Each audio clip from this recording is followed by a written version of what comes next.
The Steamship Authority is a proud partner in many Falmouth community events, including town meeting coverage. And for good reason. Not only do we have a terminal and offices here, about 1/3 of our employees call Falmouth their home. We always work hard to serve our neighbors, friends, and the traveling public. We recently put 7 new electric buses into service at our Falmouth parking lots. Soon we'll be adding new vessels to our fleet, continuing work on our energy-efficient Woods Hole terminal buildings, and adding solar panels at our largest parking lot. At the Steamship Authority, we're serving the islands. And you.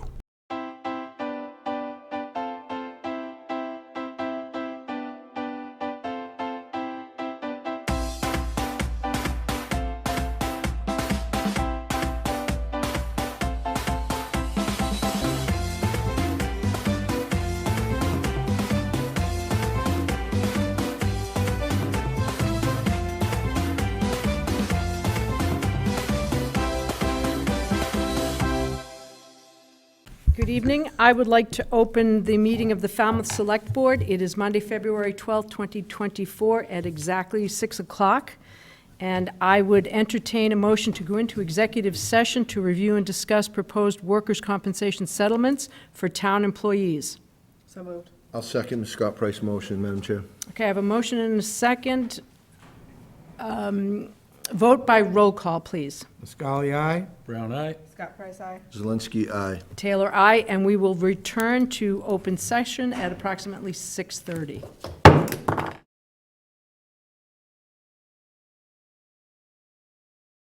Welcome to the Falmouth Select Board open session of the Monday, February 12th, 2024 meeting. It is now 6:30.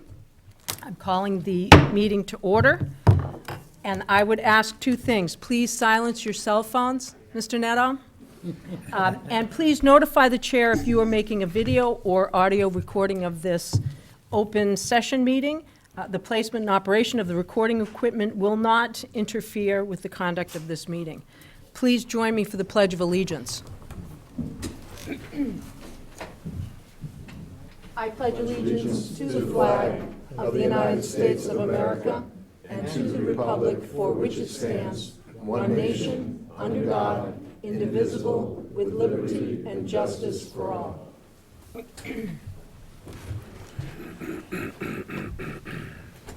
Okay, recognition. Mr. Renshaw. Yes, good evening, Madam Chair and Select Boards. We received notice from Senator Moran's office this morning about a scheduling issue. They're requesting that we reschedule the delivery of citations to the Cape Cod wheelchair curlers for another date. And I'll work with Senator Moran's office and the chair to schedule that meeting. Thank you. Any other recognitions from the board? Announcements. Ms. Scott Price? So, Madam Chair, I'd like to read a proclamation. Whereas Black History Month was first celebrated nationally in 1976 during the United States bicentennial, and whereas Black History Month has a rich cultural history throughout the United States, symbolizing the enduring strength and significance of civil rights pioneers, including Martin Luther King Jr., Rosa Parks, Phyllis Wheatley, and Frederick Douglass. And whereas the town of Falmouth must continue to move towards equality, recognizing the barriers faced by the Black community and addressing structural racism and social, political, and economic inequalities. And whereas Black History Month is an opportunity to recognize the many contributions and achievements by Black leaders and members of our community in the town of Falmouth throughout the course of our history. And whereas this year's Black History Month theme is, quote, Black Resistance, bringing awareness to the historically underserved Black community through oppression in various forms. Black Resistance recognizes the achievements and progress that the Black community has made through opposition to racial constructs and prejudices, as it is evident in the passage of the Civil Rights Act of 1964, the Voting Rights Act, and increased representation in government and politics. And whereas Black History Month is a time to celebrate and acknowledge the significant history and contributions of the Black community throughout the town of Falmouth, the Commonwealth of Massachusetts, and the United States, as well as to bring awareness to the challenges faced by the Black community and the methods in which they have tirelessly worked to conquer such adversity. Now, therefore, we, Nancy R. Taylor, Edwin P. Scott Zelinski II, Douglas C. Brown, Angela Scott Price, and Robert P. Muscali, members of the Falmouth Select Board, do hereby proclaim February 2024 to be Black History Month in the town of Falmouth and urge all of our citizens to observe this month with appropriate programs, ceremonies, and activities. We have hereunto set our hand and caused the great seal of the town of Falmouth to be affixed on this 12th day of February 2024. Thank you, Ms. Scott Price. Mr. Muscally? Yes, I just want to announce that the Cape Cod Regional Transit Authority has announced free fares for persons 60 and over or individuals with disabilities. This program was made possible through a $506,758 grant awarded by Mass DOT for the development of the program. Further information can be found at their website, capecodrta.org. Thank you, Mr. Muscally. Any other announcements? Well, I would announce Mr. Brown? that Gigi Son, who's going to be with us this evening, is also hosting or participating in an event tomorrow about Falmouth Broadband at the historic, what's the name of that? Museums on the Green. Museums on the Museums on the Green, Green. right, 7 o'clock tomorrow, in case anybody wants to venture out. I'll be there. Thank you. Yeah. Any other announcements from the board? Okay, we'll move into public comment. Public comment may be made on routine matters not on the agenda this evening. Comments are limited to 2 minutes. Please introduce yourself, and since the matter has not been included on the agenda, the Select Board will not participate in any debate or discussion of your topic. Anyone here for public comment? Yes.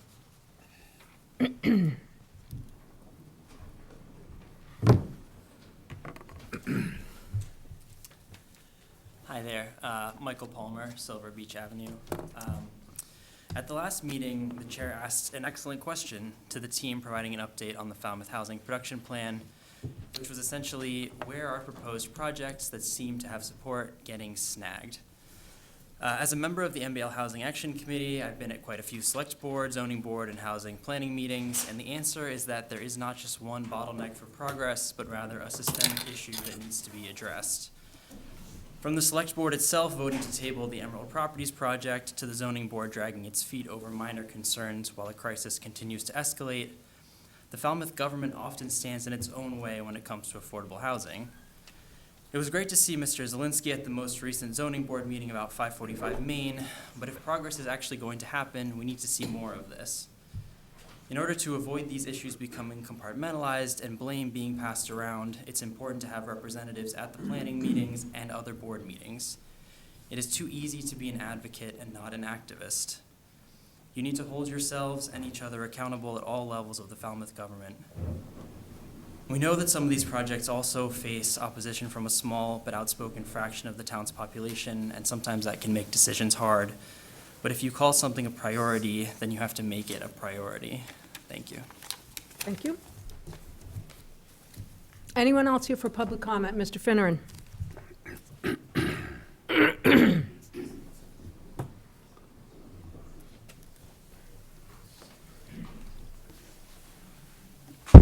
Mark Finneran, Grand Ave, kind of an update to something I brought forward a couple of months ago regarding the issue around town, especially at the close to the water with the where the sewer's been installed. It's causing water to backflow into people's basements.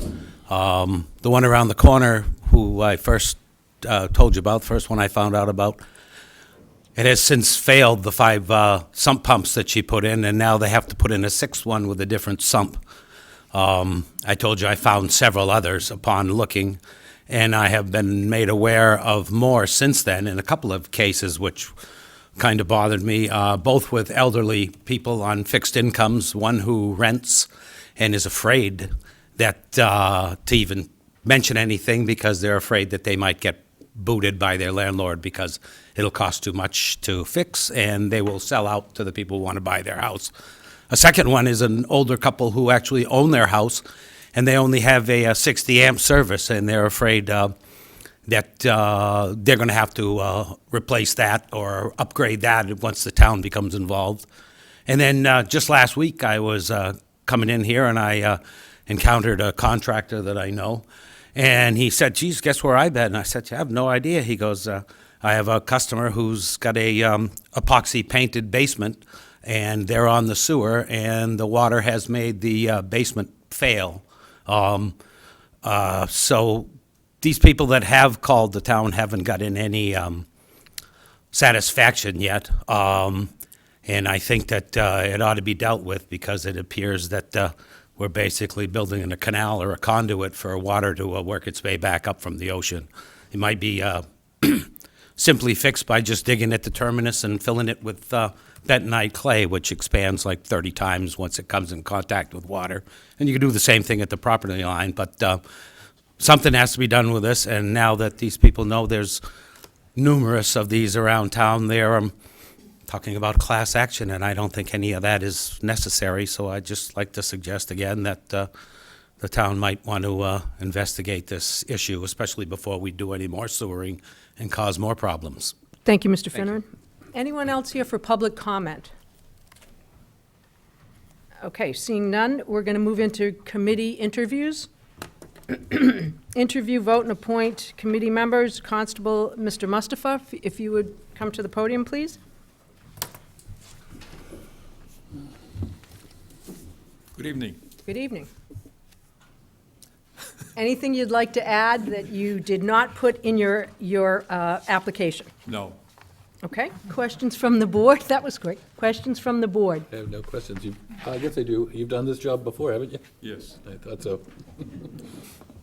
Madam Chair, I motion to appoint Mr. Ahmed Mustafa as constable with a term ending June 30th, 2024. I'll second it. Okay, I have a motion and a second to appoint. All those in favor? Aye. Unanimous. Thank you for your service. Thank you.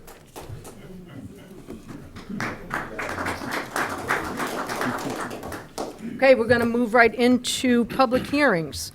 Request to dedicate the beach side of the Minot Bridge to Bruce G. Magardo. Mr. Zelinski.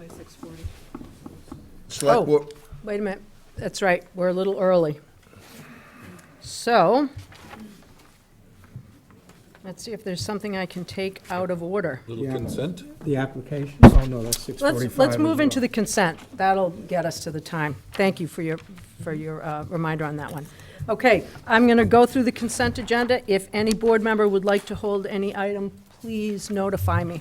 Administrative orders, vote to opt in to in-person early voting for the May 21st annual town election.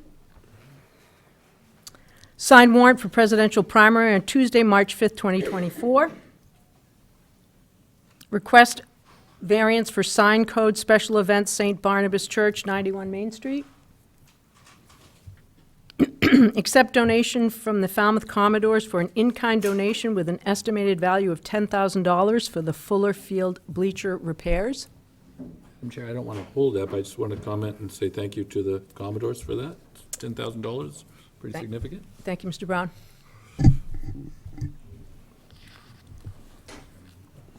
Water easement acceptance for 1061 East Falmouth Highway and 4 Edgewater Drive West. Approve a letter of support to raise the ferry embarkation fee from 50 cents to $2.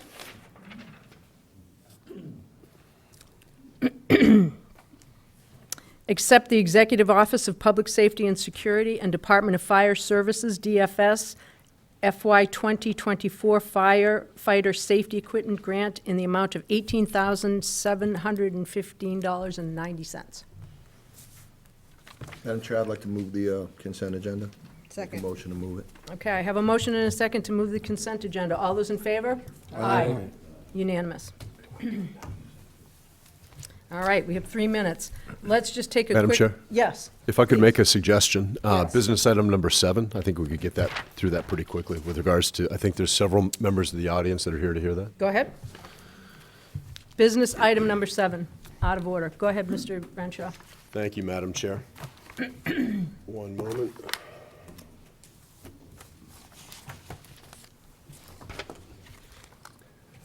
So as the board may recall,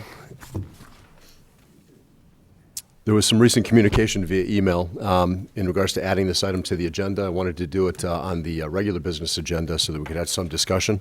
There's a bit of background summary. In October of last year, the firm 41 North Offshore LLC, which is doing business as Island Freight Line, submitted a proposal to the Steamship Authority to modify its existing freight truck transportation service license agreement to provide freight truck service between New Bedford and Martha's Vineyard. The current license agreement includes Nantucket, but specifically excludes Martha's Vineyard. According to Island Freight Line, service demand to Martha's Vineyard has been steadily increasing, and this increased demand has been sharp enough to now justify the request that their license be amended and modified and expanded to include the vineyard. Madam Chair and Select Board, if the expansion and modifications of the license was granted by the Steamship Authority, service to both Nantucket and the vineyard would be on an on-demand basis between the Fish Island Terminal and New Bedford. And I'm recommending that Select Board approve the attached draft letter, which is in your packets tonight, and that it be sent to the Steamship Authority in support of the Island Freight Line's request to renew, extend, and modify its freight truck transportation service agreement to allow service to Martha's Vineyard from the Fish Island Terminal in New Bedford on an on-demand basis. And there's some recommended motions, and I'll stop and answer any questions you may have. Any questions from the board? No, I appreciate the quick action to get that letter ready. Thank you. Any other comments? I'll entertain a motion. I'm looking for the specific language. Whoever can find it first. I have it in paper. Madam Chair, I motion to approve a letter of support be sent to the Steamship Authority in support of the Island Freight Line's request to renew, extend, and modify its freight truck transportation service agreement and to allow service to Martha's Vineyard from the Fish Island Terminal in New Bedford on an on-demand basis. I Second. that. Well, double second. Okay, I have a motion and a second. Any further discussion amongst the board? Hearing none, all those in favor? Aye. Thank you. Okay.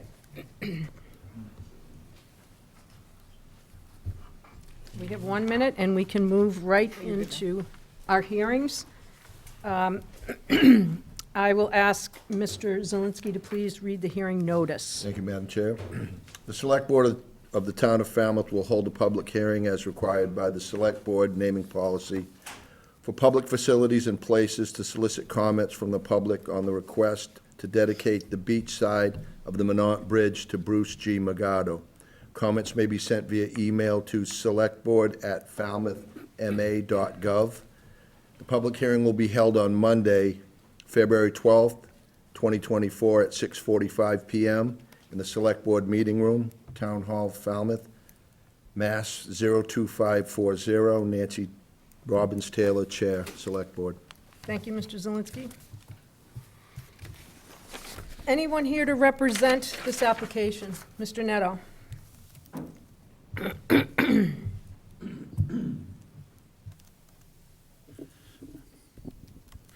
Good evening, Joe Netto, Precinct 9. I put forth this request to you as per your policy over a year ago, and just some brief history about Bruce and the beaches. As some of you know, you worked with him, you were coached by him, and others don't know him. In 1963, when we were sophomores at Lawrence High School, we didn't attend Falmouth High School. Anyhow, Bruce went to work for the beaches for the town of Falmouth in 1963. He worked for that department for every summer until the day he died in October of 2022. You do the math consecutively. He started out in the maintenance department, became a lifeguard, became a head lifeguard, went to maintenance, was an assistant superintendent. What a lot of people don't realize, he was a superintendent twice. When Falmouth got its beach raking machine, which picked up all the stones and the seaweed on the beach, he was the first operator of that machine for years. And all the dunes that you have at Surf Drive, most of the dunes that are built on Falmouth's public beaches were built by Bruce when he deposited the stone and what else ever people leave on the beaches. Bruce was also a teacher in the Falmouth public school systems, a coach, was just inducted into the Falmouth Hall of Fame as an athlete, still has to be inducted as a coach, Anyhow, his passion was the beaches. If Bruce was alive today and the storm that's coming up, or before, he would have been in front of you already after the December 18th storm, which basically has done a lot of damage. I took Mr. Muscali down and showed him where the road used to be that I rode my bike, and the beach that's all in the water. Bruce did this after every storm for years, and a plethora of knowledge and information of what Falmouth coastline looked like is probably gone when he passed away. But after he passed, I felt that something should be done to keep in the minds of the citizens of the town of Falmouth, of certain individuals that have made a mark on this town, you know, through dedication, through a work ethic that we should look up to. And we have certain, I don't want to mention any because if you mention 4, you leave out 2. But I just think it's fitting that we remember those Falmouth citizens that did above and beyond a job. I was a public employee for 35 years. And I just think that those people who have done something for this town, not only employees but other people, that when it comes time to have something to remember them by. So when I looked, we're not going to change any names of beaches. The bathhouse is named appropriately for Ellen Mitchell. There was no one that was more of an advocate for the beaches than Ellen Mitchell. I remember many years at town meeting and her standing up and fighting for more pay for lifeguards, something that has come about. The longer you live here, nothing's new. It just keeps going around in a circle. I guess that's a sign of old age. But anyhow, I just wanted to try to find something that we could associate with the beach. And I saw the new bridge that's Mr. McConaty's told us is going to be started, I think, in this fall, when we widen the inlet due to the nitrogen flow in Bourne's Pond, blah, blah, blah. One side of the bridge, the pond side, that bridge has already been dedicated, as many of you know, to George Souza, another person who was our shellfish warden, who was a great propagationist.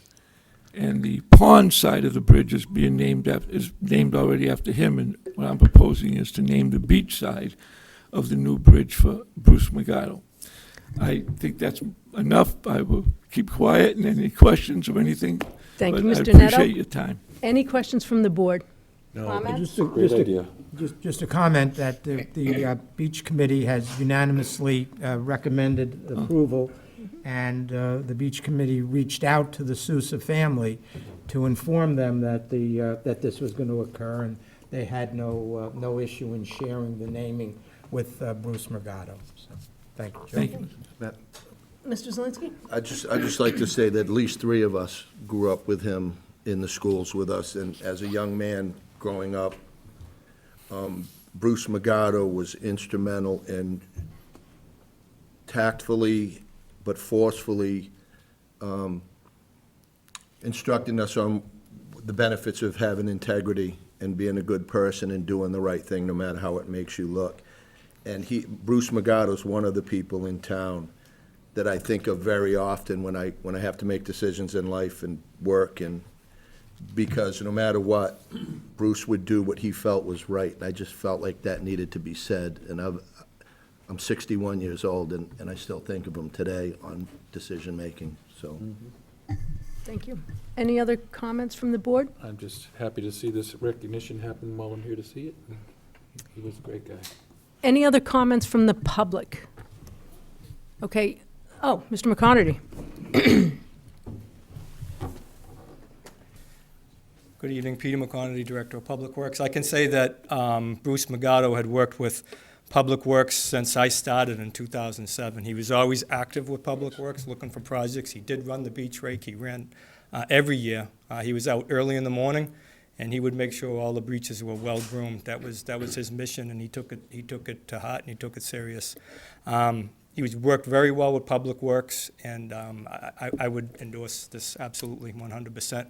We're expecting the bridge to begin, the new bridge to begin this year, so it'll be out for 2 years, and then that can carry on to the new bridge. Thank you, Mr. McConerty. Any other public comment regarding this application? Okay, seeing none, I will entertain a... One question, just. Go ahead. So the naming will happen now and carry over to the new bridge, is that our Yes. understanding? That's correct. That's my understanding, yes. Okay. Okay, I will entertain a motion to close the hearing. So moved. Second? Okay, I have a motion and a second to close the hearing. All those in favor? Aye. Unanimous. Thank you very much. I Any, really hold appreciate on, it. hold on, we just closed the hearing. Hang on one second. Why don't you make the motion? Any discussion amongst the board? Just that we did have quite a few letters of support, including one from the highway director, who worked closely with Mr. McGardo for several years, and felt That it was was nice important to to send a letter too. And I remember when I was early on as select board member, Bruce often would share with me his personal knowledge and the history of managing the beaches, and it was very helpful. And he used to be my track coach. Madam Chair, I'd motion to formally dedicate the beach side of Monont Beach to Bruce G. McGardo with pleasure. Second? Okay, I have a motion and a second. Any further discussion amongst the board? Hearing none, all those in favor? Aye. Unanimous. Thank you very much. Appreciate it.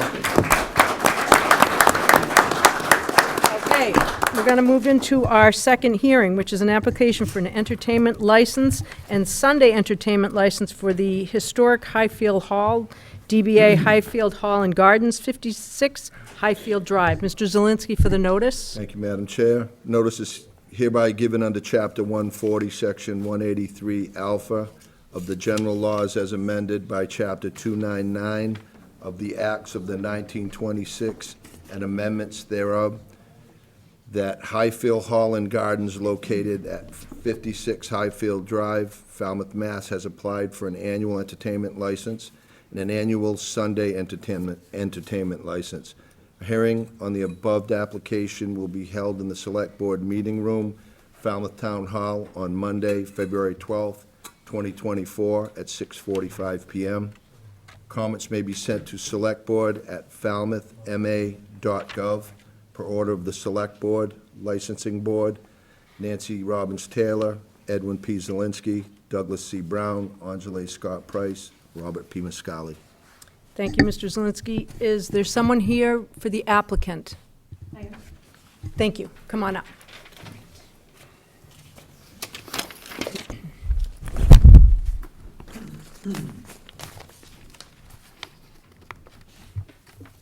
Thank you. My name is Tara Burke. I'm one of the co-executive directors at Highfield Hall and Gardens, and we are here to apply for the license for this season. Okay.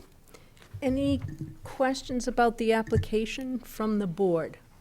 Who will be the actual manager of the alcohol license? We don't have a license. We sub that out to local Murphy's Liquors. Okay. If it's a catering operation, they have their own license, so we're not carrying that license. Okay. We pass that off. All right, thank you. Thank you. Any other questions? I guess I have one more. Go ahead, Mr. Brown. Do you have a designated contained area that alcohol will be served in? Will you be roping off an area or keep it in the building? How would you manage that part? It depends on the event. If it's a wedding, it's typically in one of the dining rooms, so that is fairly contained in that space. If it's a music event under the tent, it would be in the tent in one specific area. Is it roped off? It's pretty hard to get to unless you need to get to, order Okay. one, but, Just keep it in mind that yeah. you don't want people wandering off with a beer in their hand and, Oh, I see what you're saying. Yes, correct. It is contained. We don't let people wander. Yeah. okay, very good, It's an thank you. older constituency, so. Appreciate it. Any other questions from the board? No, thanks. Any other questions or comments from the public? Okay, seeing none, I will entertain a motion to close the hearing. So moved. Second. Okay, I have a motion and a second to close the hearing. All those in favor? Aye. Discussion amongst the board. It's been my experience that they do a great job over there, very well run. I would agree with that. I see no harm in issuing this license. It's a benefit to the town. Madam Chair, I motion to approve the application for an annual entertainment license and Sunday entertainment license for Historic Highfield doing business as Highfield Hall and Gardens, 56 Highfield Drive, as presented. Madam Chair, I'll second Ms. Scott Price's motion. Okay, I have a motion and a second to approve the application. Any further discussion amongst the board? Hearing none. All those in favor? Aye. Unanimous. Thank you. Thank you.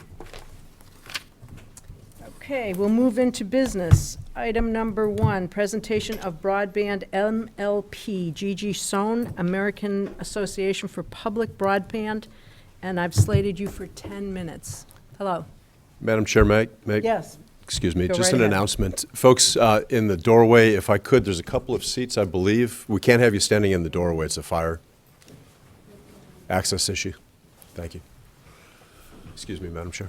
No problem.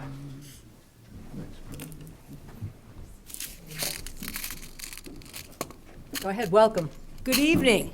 It's an honor to be speaking before you this evening. My name is Gigi Sohn, and I've been an advocate for universal, affordable, robust, and open communications networks for over 35 years.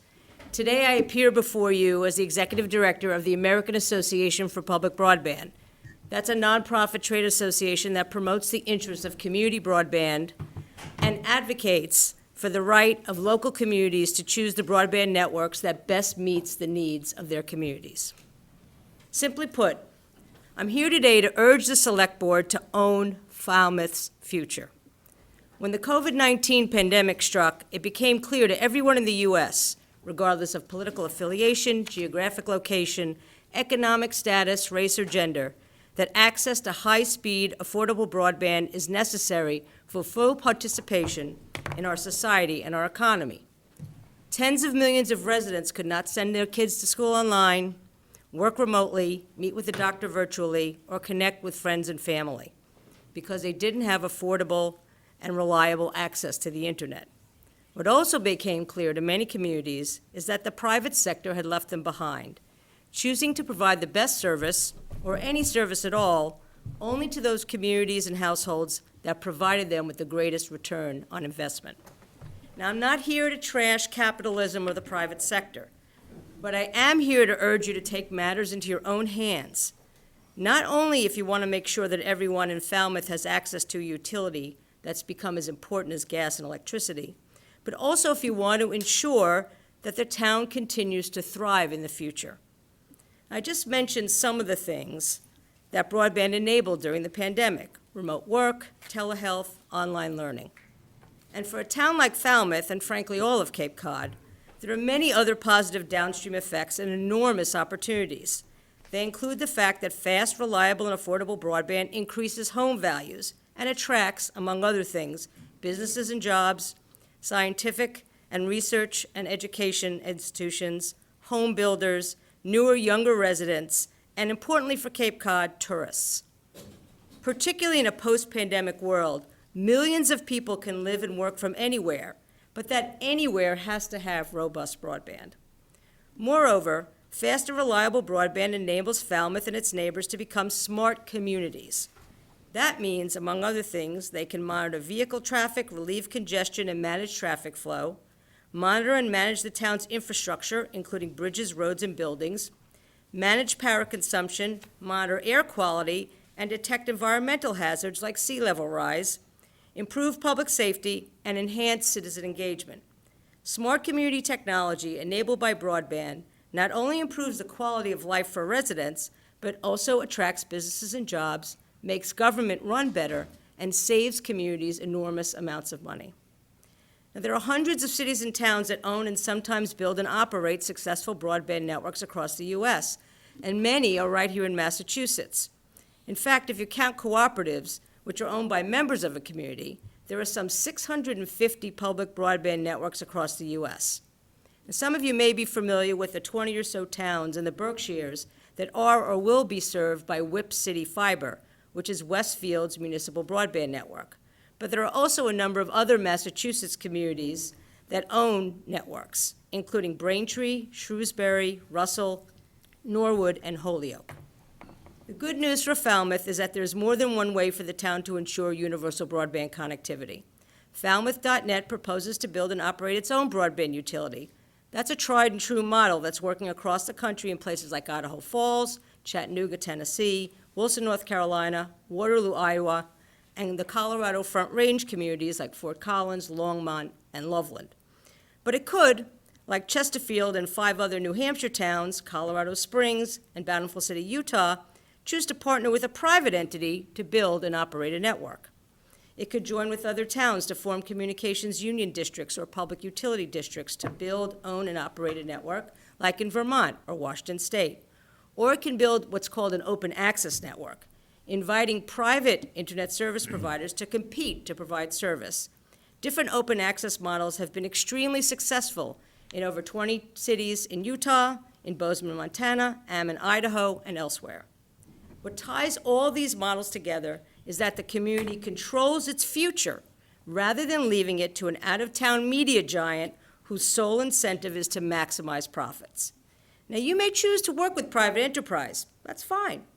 But importantly, the community sets the terms to ensure that its goal of connecting every resident with affordable and robust broadband is achieved. Let me say a few words about some of the opposition to the idea of community-owned broadband. I'm a strong First Amendment advocate, and I believe everyone has the right to debate whether or not a community should spend time and resources exploring building its own broadband network. But if you're an organization with an anodyne name, like the Utah Taxpayers Association, Alliance for Quality Broadband, or the Domestic Policy Caucus with its Mass Priorities Project, you need to be honest about who's funding your opposition so people can make intelligent decisions about whether the network is the right choice for Falmouth. When Noel Annanen of the Falmouth Enterprise asked the Domestic Policy Caucus where its funding comes from, the answer was, "I'm not required to tell you." While that may be true, that statement speaks volumes. I'm happy to address the specific arguments Mass Priority makes if anyone wants to ask me. Broadband isn't a new technology anymore. It's nearly a quarter-century old. Suffice it to say that if the incumbent cable operator had wanted to serve everyone in Falmouth and the surrounding towns with fast, reliable, and affordable broadband, it would have done so by now. And nothing pushes a monopoly to provide better and cheaper service than good old-fashioned competition. I understand that Falmouth has been contemplating building a community network for 5 years now. That's a long time, and frankly, you're in danger of being way left behind. I urge you to act, and soon, because the future is now. Thank you for this opportunity to speak before you this evening. Thank you. Thank you. Okay, we're going to move into our Resilient Woods Hole presentation. Thank you, Madam Chair.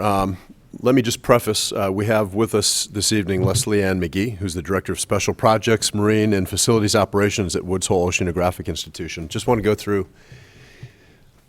a quick rundown, kind of a background history of Resilient Woods Hole. While the initiative draws upon and engages a wide variety of stakeholders, Resilient Woods Hole is led by a collaboration between Woods Hole Oceanographic Institution, MBL, Marine Biological Laboratory, and the National Ocean and Administrative Administration. I think I've got that right, that acronym. Fisheries. The town of Falmouth, the Massachusetts Office of Coastal Zone Management, and the Woods Hole Group are active partners in this initiative. Madam Chair and Select Board, it's an initiative to ensure the vibrant and productive village of Woods Hole prospers well into the future with the advent of major climate impacts such as sea level rise, coastal flooding, shoreline loss, and associated challenges. It's about a commitment to preserving direct access to the sea, which is fundamental to each institution's mission and is threatened by climate impacts. It's also a first of its kind pooling of resources, intellectual horsepower, and management skills in order to support the collaborators' mutual interests and those of the greater community of Falmouth. Madam Chair and Select Board, as a key stakeholder, I feel it's important going forward that the town of Falmouth, myself, my office, and others, department directors, become more active participants in the dialogue, community outreach, and planning activities of the Resilient Woods Hole Initiative. And with that, Leslie Ann has a relatively short PowerPoint she'll be going through. Welcome. Thank you. Madam Chair, thank you very much for having me tonight, and also Town Manager Renshaw, thank you. Your collaboration with us in the short period of time you've been with us has been nothing short of remarkable, and we appreciate your openness to this. Thank you. Sorry about that. Again, I just want to introduce myself. I'm Leslie Ann McGee. I work at Woods Hole Oceanographic Institution, one of the 3 institutions that started Resilient Woods Hole. I'm also joined tonight by our analytical partner, Joe Family with Woods Hole Group. If you have any really tough questions, I'm sure Joe can answer them. Just kidding. Appreciate the time. Wanted to talk to you a little bit about where we are with this project and answer any questions that you have. So, sorry, I'm just trying to figure out how to get this to work a little bit better. Here we go. Okay, so talk a little bit to you tonight about the initiative. I know some of you've heard a little bit from us in the past, some of you are new. I assume that's the case with the audience members as well. Talk a little bit about the problem and the opportunity. It's not surprising to you, we have a problem. We're seeing it around the entire town right now, but we're particularly seeing it in Woods Hole as well. Talk a little bit about our progress, upcoming work that's coming to a theater near you that we'd love to welcome all of you to. And then the next steps, and as Town Manager Renshaw mentioned, a request for future collaboration with the town and its boards, committees, and staff. So what is Resilient Woods Hole? I mean, our mission is to be a private-public initiative to ensure that the vibrant and productive village of Woods Hole prospers well into the future with the advent of major climate impacts. We have a tide gauge on our dock at Woods Hole Oceanographic. It has registered about 10 inches or so of sea level rise over the past 100 years. We see it every day.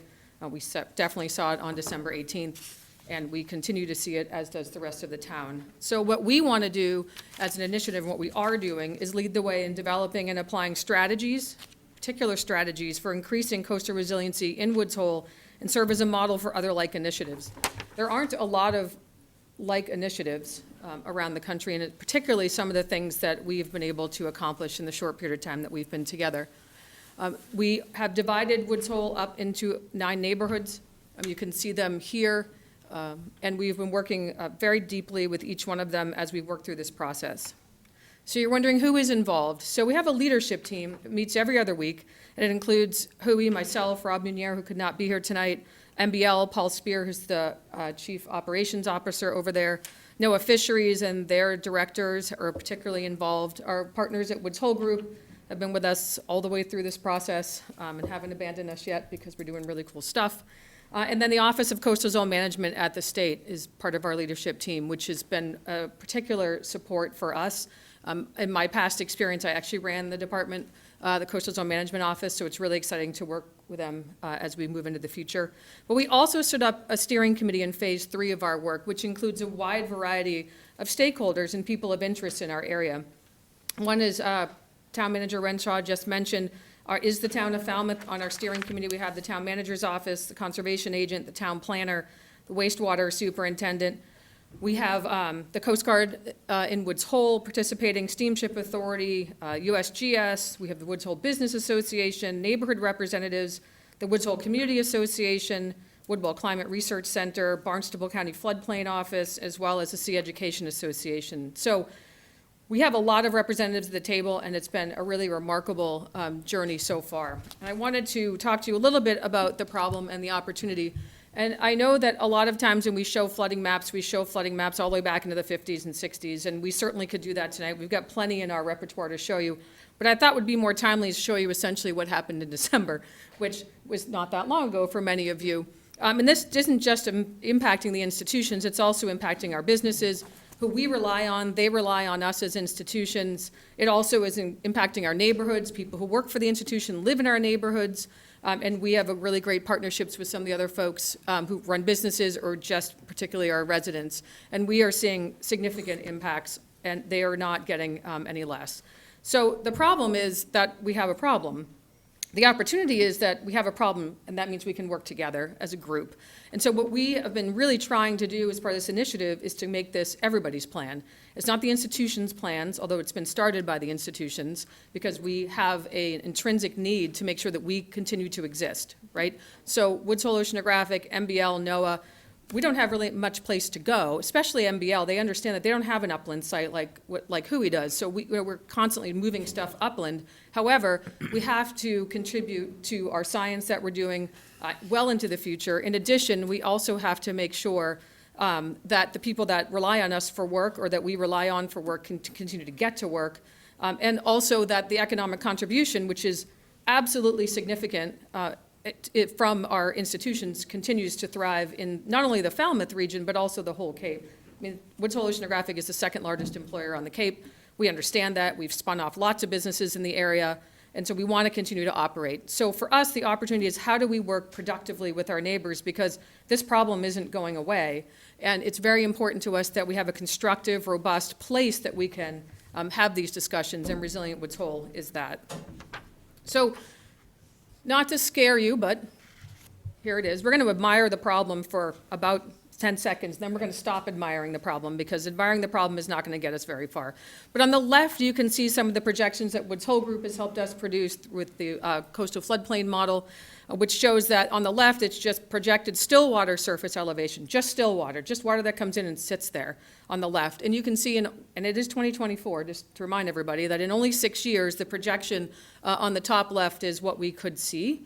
And I want to make sure that when we talk about this, we really make sure you understand the idea of relative elevation. So these are NAVD 88 elevation numbers. So don't think that we're going to see 8 or 10 additional feet of water. What you're saying is we all stand at a relative elevation on the globe, period. And our relative elevation changes no matter where you stand on that globe. For instance, in Water Street in Woods Hole, we stand at about 6 or 6.5 feet relative elevation. And so what we do is we measure from that point. If you go to the golf course, you're at a higher relative elevation. If you go down to the beach, you're at a much lower relative elevation. So we have to talk relatively. So what we're seeing here on just still water between 2030 and 2070 is going from about 8 or 9 relative elevation levels of water to about 15 or 16. You can do the math between 6.5 on Water Street and 15 or 16. It's considerable. Then if you have waves in, because waves happen in the ocean, we know that because we study it a lot at the Oceanographic. But on the right, you'll see the situation gets even worse when you actually add elevation and water still and waves to it. It gets significantly worse. And so this is happening. It's going to continue to happen. And as we've seen in December, it's nothing that you can do to avoid it other than to work together to be prepared and adapt to it. So that's what we are doing. So now that we've spent our minute admiring the problem, we're going to move on to what we're doing about it. So I'm going to talk a little bit about our progress to date. This is a workshop that we held at the end of August at the Community Hall in Woods Hole. Giant thanks to the Woods Hole Community Association that put out to all of its members that we were going to have this workshop at these different stations so people could come in and they could understand what's happening in their area and also provide them resources of how we can help. And we will fully admit that what an industrial partner like an institution can do in terms of getting prepared for climate change and adapting to climate change is a little different than what a homeowner can do. And so we have to make sure we're making sure we're talking to the right audiences. So just briefly, we started this project right before COVID on January of 2020. And phase 1 and phase 2 were completely funded by the institutions. So NOAA, MBL, and Hui got together and we said, oh my gosh, we've got to understand what's happening on our own campuses. We have to understand the vulnerabilities that we have. We have to understand the consequences that if something floods, what's going to happen to that particular asset. And then we can use that information to understand our risk. And so as you can well imagine, the place where we store our bikes down by Redfield has a very different consequence score than our Redfield wet labs that are supporting some of our world-class science that we're doing. So we had to really understand on an asset or building by building basis, what are our critical elevations across all 3 campuses and where should we actually spend our time and energy focusing? So that was phase 1 and we learned a lot. And thanks to Woods Hole Group for ushering us through that process.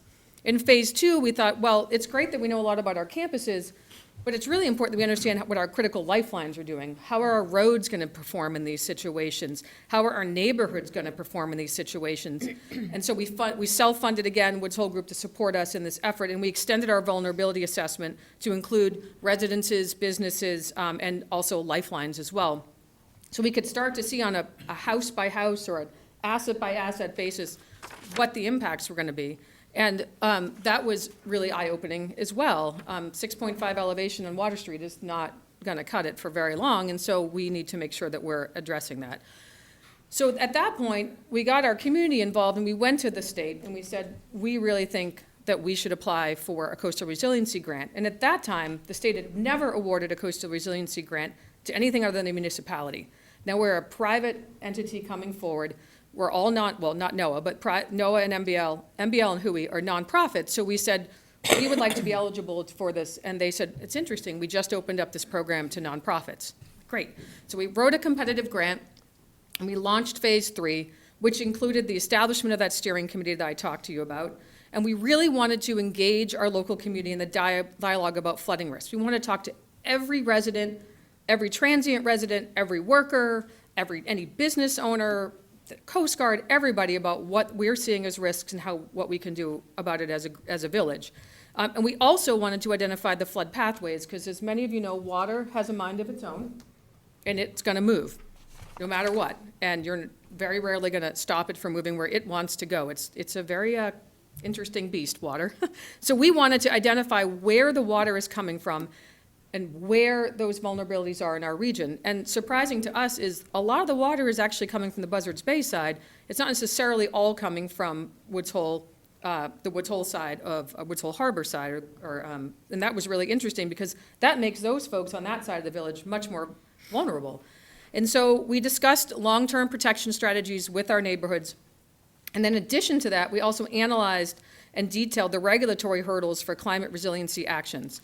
It's not as easy to be climate resilient as you think. You know, we can get our neighbors together, we can have groupthink, we can decide what adaptation strategies are good for them, but the fact of the matter is, unless we can get it permitted and we can go over regulatory hurdles, it's going to be really difficult to actually support that action. So we wanted to have Nutter detail for us those things that actually make it difficult in local regulations, ordinances, state laws, FEMA, everything that makes it difficult to be climate resilient. And there's a cute little 6 or 7 page paper on the Resilient Woods Hole website that you can read some of these. And that was a really eye-opener for us. We've done a ton of community outreach and involvement, everything from public symposiums, we've come to you before, stakeholder interviews. We actually conducted a survey of the area, of the residents and the folks in our region, and we found 2 really important things. The one is that they don't want to do nothing. That was very clear from our survey. And the second one is that they want to really focus on nature-based solutions. And there are all different kinds of solutions that you use in climate change. Those are the 2 things that we got out of that study. We've identified neighborhood working groups. We've had multiple meetings with each one of them, some better populated than other. We've tried to hit it on seasonal time so we can get the most people involved. We've tried Zoom. I mean, we've really gone at this in a very heavy way. We've done presentations to the Woods Hole Children's School of Science. We were at the Woods Hole Science Stroll. We presented to the Woods Hole Community Annual Association. And recently, we just launched a climate walking trail. So we've done a lot of things at every angle that we can get at. There are 4 main ways that you can adapt to climate change. You can maintain your character, making sure that your village or your place looks exactly the same or as same as you can. You can focus on nature-based solutions like dunes and other soft infrastructure to support telling water where you want it to go. Protect and connect, which is the traditional hardening of your shorelines.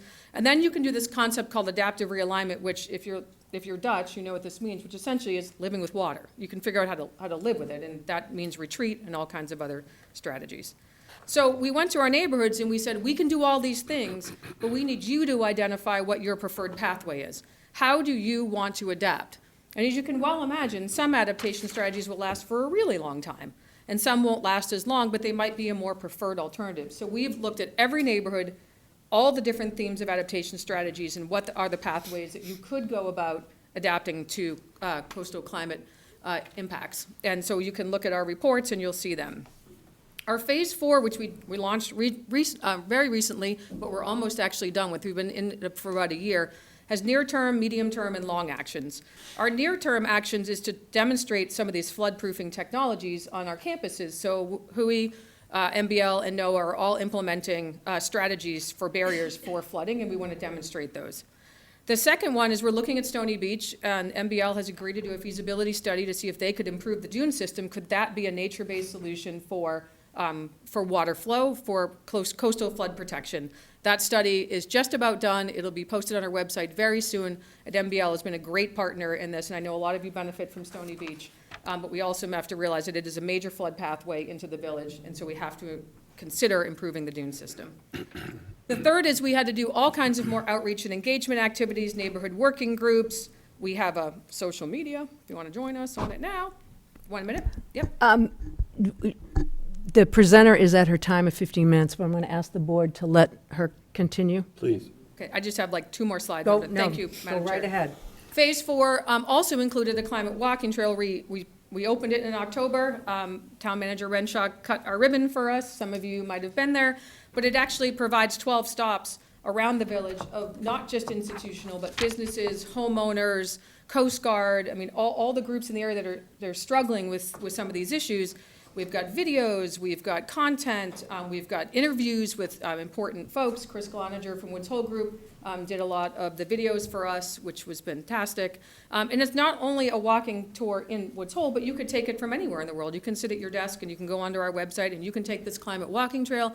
You can stop at 1 stop, you can stop at 100. 12, we have 12 right now. Maybe we'll get 100, 12. We might have 13, that's coming up next, actually. But all of this means that we've had over 100 community members involved. We've had 740 visitors to our climate walking trail just since October, because we can track these things. We have over 400 people following us on social media. We are engaging students. And in fact, the 8th grade curriculum in the Falmouth Public Schools is now including Resilient Woods Hole and climate resiliency as part of their curriculum, which is just fascinating to us, which is awesome. So we have a few pieces of work that are out there. We have lots of pieces of work, but 4 in particular. We've got a report for every phase. Our phase 4 report's coming out in the next month or so. We also have the Nutter regulatory report on our website, so I would encourage you to take a gander. I'd also encourage you to visit the website, resilientwoodshole.org. It is something that Hui supports, but it's also getting support from the state. It's got a lot of resources on there, and we're happy to build it out any way that you would like. And our upcoming work is we are having a steering committee coming up. In the summer, we're going to have a facilitated visioning study, which is funded by the Woods Hole Institute, which is going to be great. We're applying for more grants to support this. We're also having a seasonal exhibit at Nobska Museum, which is fantastic. We're very excited, which might be stop 13 on the walking trail. So please come and take a look at that, because mostly they get tourists, but they'd like to expand their viewership of their entire beautiful new museum to residents as well. We're going to put a permanent exhibit in the Woods Hole Historical Museum. Our climate walking tour is going to get a new launch for the summer, and we have lots of other things going on. So here's my ask, and Town Manager Renshaw referenced it in his opening remarks, is we would like to hold a town workshop for engaging municipal leaders, not just Mr. Renshaw's staff, but also our boards and committees that have anything to do with climate resiliency or coastal areas in Falmouth. To meet 3 objectives, is to raise the understanding and literacy of the town staff and board members. We certainly can do that. We've got a lot of information. We want to develop some public policy initiatives that provide flexibility to homeowners and businesses to become climate resilient. That goes right back to our Nutter report. There's lots of recommendations, and there are things that we need to do in town and other places to change some of our rules in order to be more climate resilient. And then also, we want a commitment from the town to be full participants on our steering committee, and will help us develop a master study. And we're doing this as a case study. This can be exportable to every single neighborhood in this town, and we could blow this up from Resilient Woods Hole to Resilient Falmouth, just like the state just did with Resilient Mass. So excited to be here tonight, and on behalf of Resilient Woods Hole and the Woods Hole Oceanographic, thank you for your time, and I'm happy to answer any questions. Wow, questions from the board. Just a simple one. How do you track the people that are using the trail with the QR code? Yes. So every stop on the QR code has a QR on it that will bring you right to that stop, and you can kind of see it on this little picture right here. And that brings us to a responsive website. We have an app called Story, and that's where our app sits on, and they track it all. Okay, thanks. Yep. Any other questions or comments from the board? Awesome work. Look forward It to was partnering awesome. with you because we've got a lot to learn as well, so we'll take advantage of your work. Is our coastal resiliency person going to be working? We're hopefully soon. Town meeting, we're going to be seeking funding for that position. It was created in November, now we're seeking funding for it. And if I can just add to that, Madam Chair, Yes. I do believe that the workshop that we're proposing to hold with the town manager in April and the boards and committees and the staff, actually, I believe will help the coastal resiliency specialist really come into a space that is well-informed and ready to work with us. And the has rest so of the much town. work already done for them to then partner. There'd be plenty left to do. I think I've learned more tonight in this presentation than in many others. Thank you. Thank you. Very good. Appreciate your time. Thank you so much. You're welcome. Appreciate that. Okay, we're going to move into the presentation of petition articles for the April 2024 annual town meeting. You will have 5 minutes each, and we're going to start with Article 22. Earl and Hilda?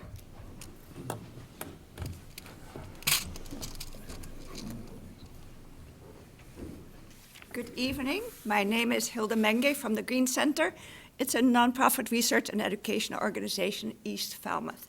Thank you for this opportunity to comment on our petitioner's article that proposes a pilot project to evaluate urine diversion as a way to reduce nitrogen and phosphorus that is polluting our Falmouth waters.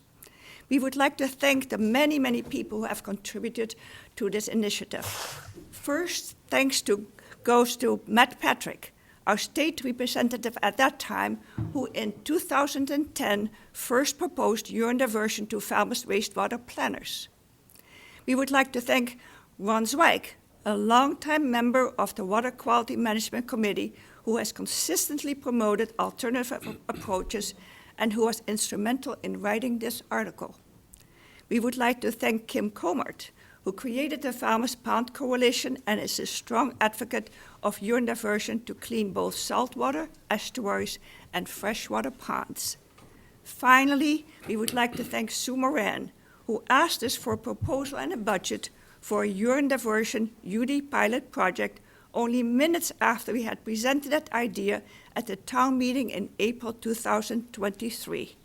That proposal evolved in the current proposal by the Mass Alternative Septic System Test Center, Mass CT, which described in detail the project proposed in this article.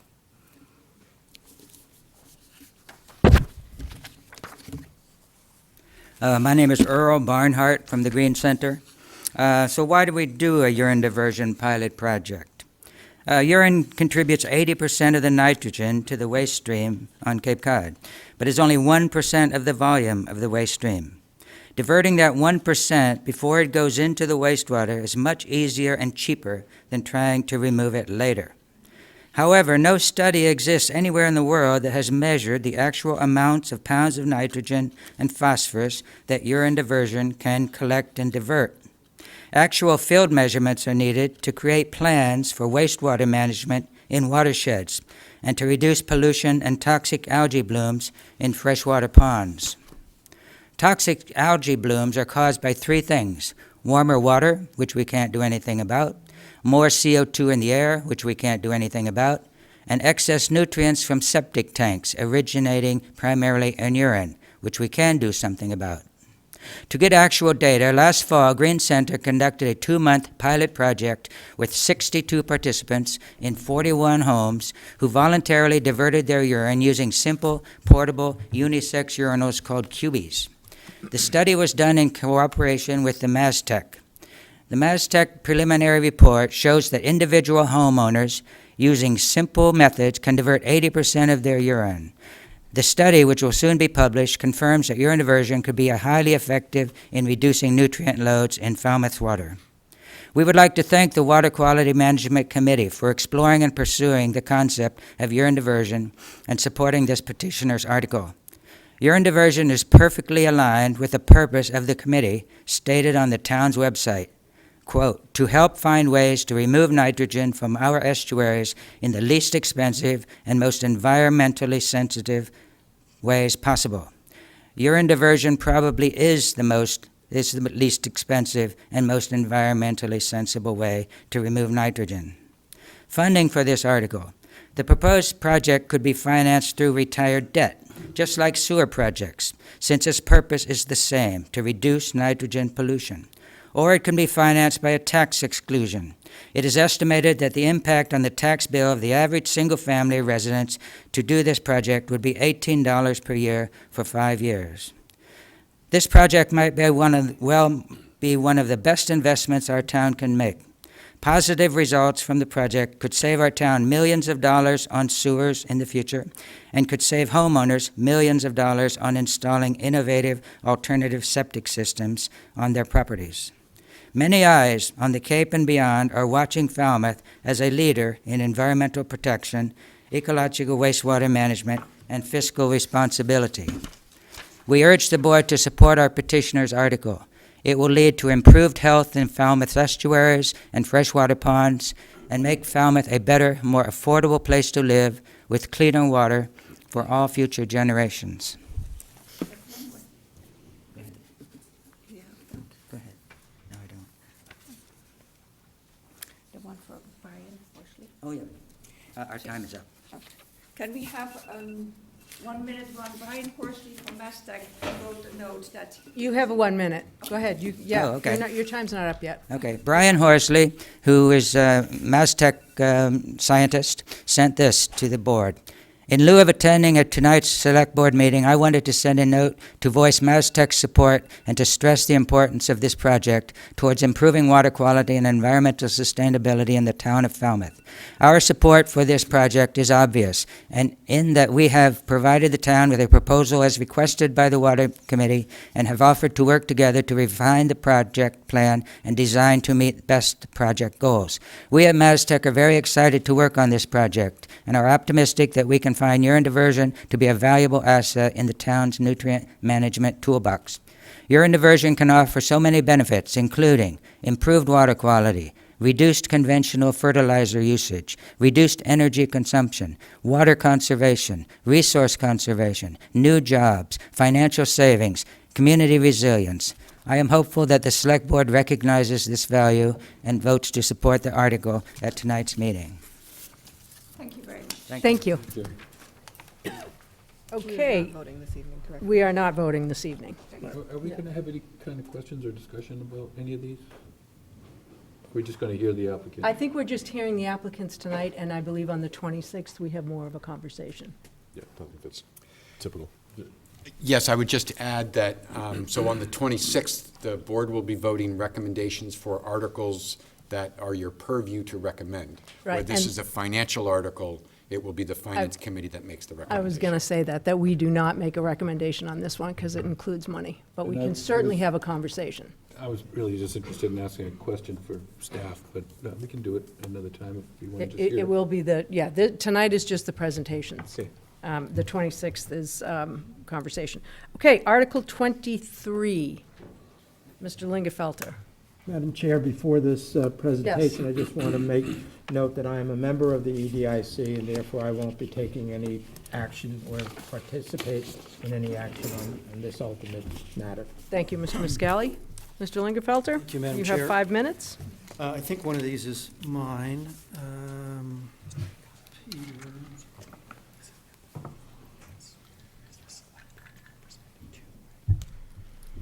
See if I guessed right. I guessed wrong. Maybe this. Here we go. Let's see here.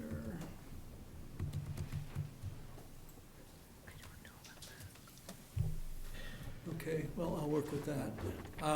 Thank you, Madam Chair, Select Board. I'm here on behalf of the Falmouth EDIC, and I'm going to speak to you tonight about a petitioner's article that involves Lot 21 at the Falmouth Technology Park. Most of you may recall that the Falmouth EDIC began its existence when the Falmouth Technology Park was formed in 1980. Lot 21 represents the last of the parcels that we do own at the park, and we're here tonight to talk to you about some changes we'd like to make to Lot 21.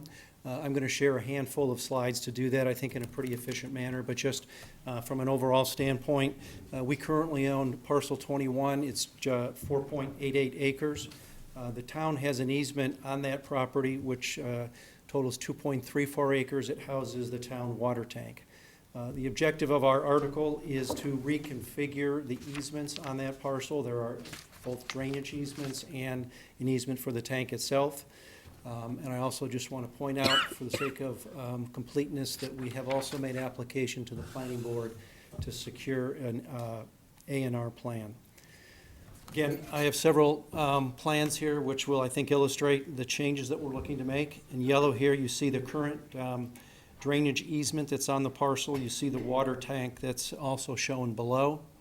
That area is just over 1 acre. Sorry, I'll get this roller right by the end of the presentation. We've proposed a revision to that drainage easement that reduces the size of it to 0.75 acres. The reason for this, the location of this drainage easement is that there's quite a bit of topography on the lot. One of the reasons that it's the last lot that is available is it has some challenges to it. The area that's shown in crosshatched green is essentially a fairly deep low spot in the site that runs from the Technology Park Drive back to the lot. I would point out that both this easement and the easement to the water tank is something that we worked with DPW on in order to arrive at the satisfactory configuration to both of those. So the second easement that we're asking for consideration to reconfigure is the water tower easement. This is as it exists today.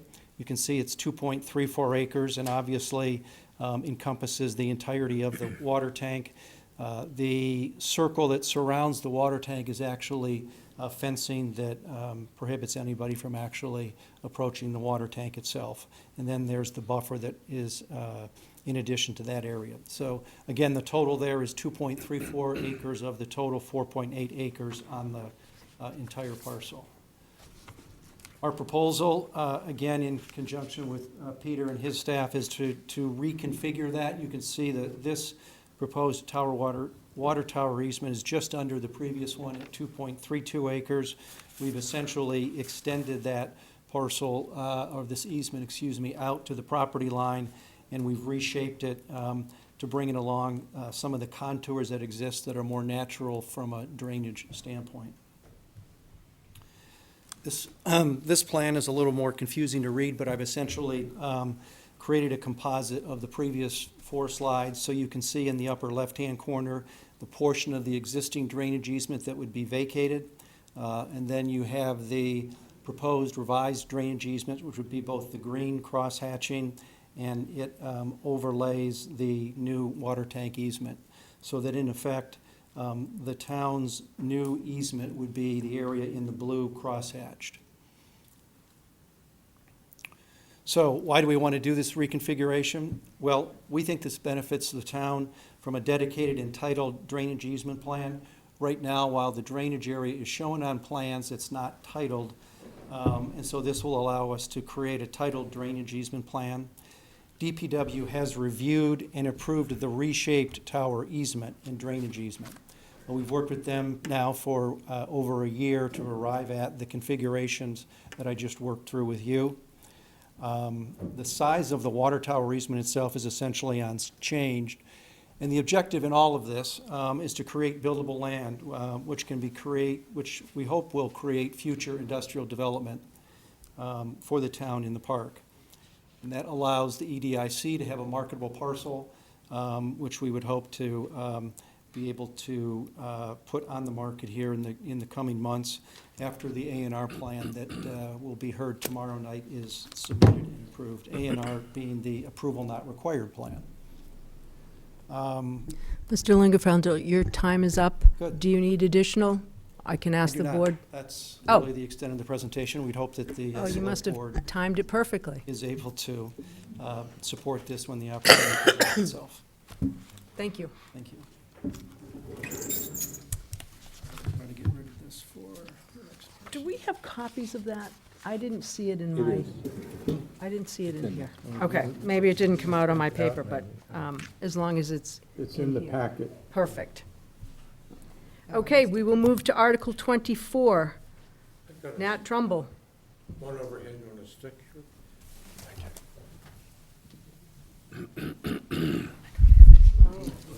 It's after all the list of all the, yeah. I didn't see it. Because it's not in color, it's not noticeable, like, Color printers down. So this is just a PC, so find your file. one advantage to the electronic version. Exactly. Yep,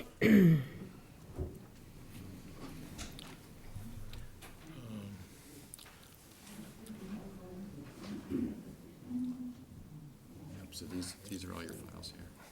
Here we go.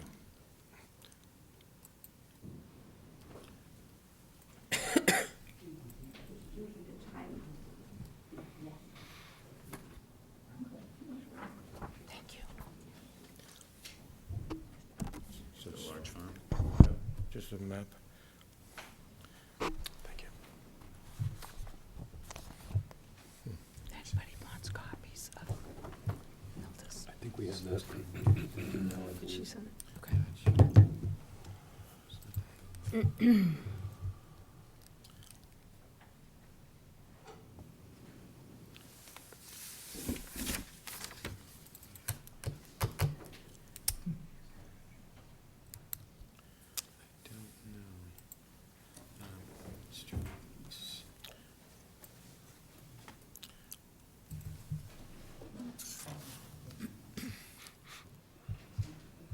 I can see it.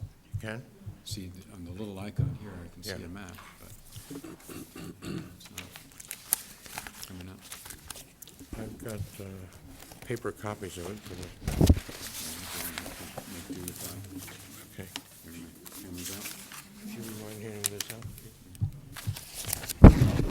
Sorry about Looks that. like we need to proceed without. Taking house. Yep. You may have seen this before. Thank you.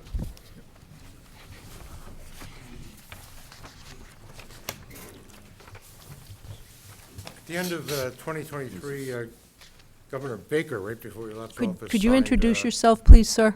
I'm sorry? Introduce yourself. I'm sorry. Phil Logan, Thank you. Precinct 1. Governor Baker, right before he left office, signed a change to the general laws, Chapter 90, and which allowed for local communities to take a little bit of control over the conditions on state highways going through their community. And this offered us a chance to, us being SMART, this Southeast Massachusetts Regional Transportation Task Force, just a group of citizens concerned with regional transportation, to work together with the Transportation Management Committee of the town and identify areas of concern that we would want to try to change along the freight corridor, as we call it. So after working with that group for about a year and having put together a little package, we went before the Traffic Advisory Committee twice and got their concurrence on a few changes along Woods Hole Road from Falmouth down to the village itself. And basically, it simplifies it. The simple way to say it is that we'd like to have two speeds down there, one 35 miles an hour and one 25 miles an hour in critical areas. Right now, there's a 40-mile-an-hour stretch for no particular reason that I can fathom. That's the only 40-mile-an-hour stretch all the way from when the highway gets down to 2 lanes all the way into the village. So the 3 changes, if you look on the maps there, the northernmost change is to, and this is fairly straightforward, to create a speed from 35 to 25 for trucks, freight, and cars heading towards the bike path. Right now, there's 35 miles an hour heading towards the bike path. And going north, that's a downward slope to the bike path from Green Garden, for example. And so that's number one. Number two is a stretch that is the 40-mile-an-hour stretch. We'd like that reduced to 35 miles an hour. And particularly egregious is the sign right at the fire station going into Woods Hole, which reminds people to kick it up to 40 again, and so they can quickly reduce it to 35 right in front of my house. So, but at any rate, that's from Quistit Harbor, Oyster Pond Road, all the way down to Standpipe Hill. That would be 35 miles an hour both ways. And the third is from Standpipe Hill down to the town itself, where there's a 20-mile-an-hour speed limit right in Woods Hole Village. And we would like that to be reduced from 35 to 25. The reason for that particular one is that we have had incidents of freight trucks passing school buses, with children leaving and getting on.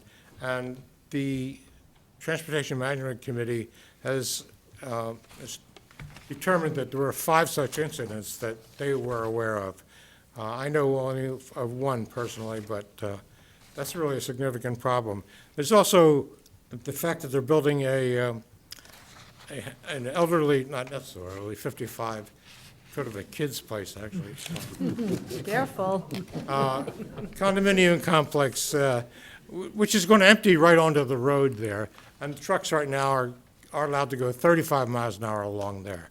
And other reasons, I can go on and on, but other reasons are that the adjoining roads, or the connecting roads in that area are frequently uphill and on a curve, and the ability to see what's coming down the line is very, very limited. And there are a significant number of accidents in those intersections. So we would, and this is sort of strange, so we were asking that you bless our request to the town meeting to turn around and ask you to communicate, as given in the law, communicate with the state traffic engineer, suggesting these changes, and if there's no response, as the law says there, within 90 days, then those changes go into effect. Okay? That's a significant change from the way things used to be. So it's our chance to get back control of this area. And I would encourage other parts of town that have the same sort of issues to proceed with their own agenda. The number of cars. You're at your time. Okay. We have 60,000 trucks over a course of a year going in and out of Woods Hole. 60,000 and 500,000 cars in a given year. Okay? It's not going to stop. It's only going to grow. Thank you very much. Thank you.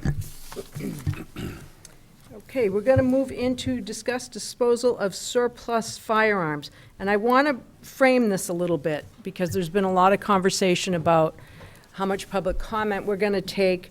And I will allow some. I just want people to remember that this is the first time that the board has heard of this idea. And we are in the very beginning of really taking a look at this, and the board needs to decide if they are going to direct the town manager to continue to look at this option, and if this option is legally viable. So, Mr. Renshaw, I'll turn it over to you. Thank you, Madam Chair. As Madam Chair indicated, this is a concept plan. As you all recall, it was May of 2022 when Select Board adopted the existing policy for the disposal of surplus firearms. I think there's a copy of that policy in your packets. Several weeks ago, Vice Chair Zelinski made a request, contacted Town Council, made a request looking at some options, and whether an option involving a nonprofit group getting involved in donating funds to offset the trade-in value of these surplus weapons, if that kind of a concept would work. Town council prepared, again, a concept plan, and I'm going to go through kind of the elements of that plan. I just want you all to understand that the details aren't kind of included. Again, as Madam Chair indicated, I'll be asking for whether this concept has merit in your opinions, and then asking for you to give direction to pursue and kind of flesh out and add more detail to the plan. So, in an effort to balance the desire of members of the public to destroy surplus firearms against, as you all know, the fiduciary duty that you as the Select Board and my office has and owes the town in their administration of municipal funds, as I indicated earlier, the Vice Chair started this inquiry asking Town Council and sought information about how to carry out these obligations, perhaps in a way different from the existing surplus firearms policy. If members of the public wish to counterbalance the financial loss to the town created by the destruction of municipally owned goods, the public could donate funds for this purpose. I'll give you an example, and it's a current example. The police department recently engaged in surplusing about 33, I believe it is, shotguns. Those shotguns, so Select Board knows and the public knows, are still in police department custody in the armory. So those have not exchanged hands. But in exchange for the purchase of replacement shotguns that the police department really needs, typically departments, and this is common, trade in those older weapons and get a reduction in the cost.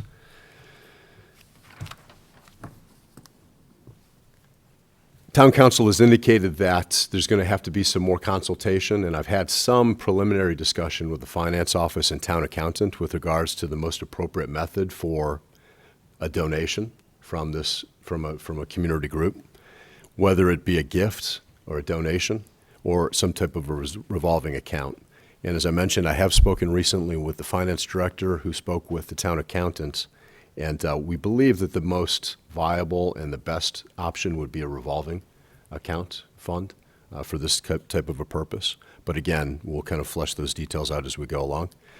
Town Council rightfully pointed out, and it's important for Select Board and the members of the public to know, that Select Board may not directly solicit private funds for the purpose of offsetting this loss of municipal funds, the trade-in of the surplus firearms.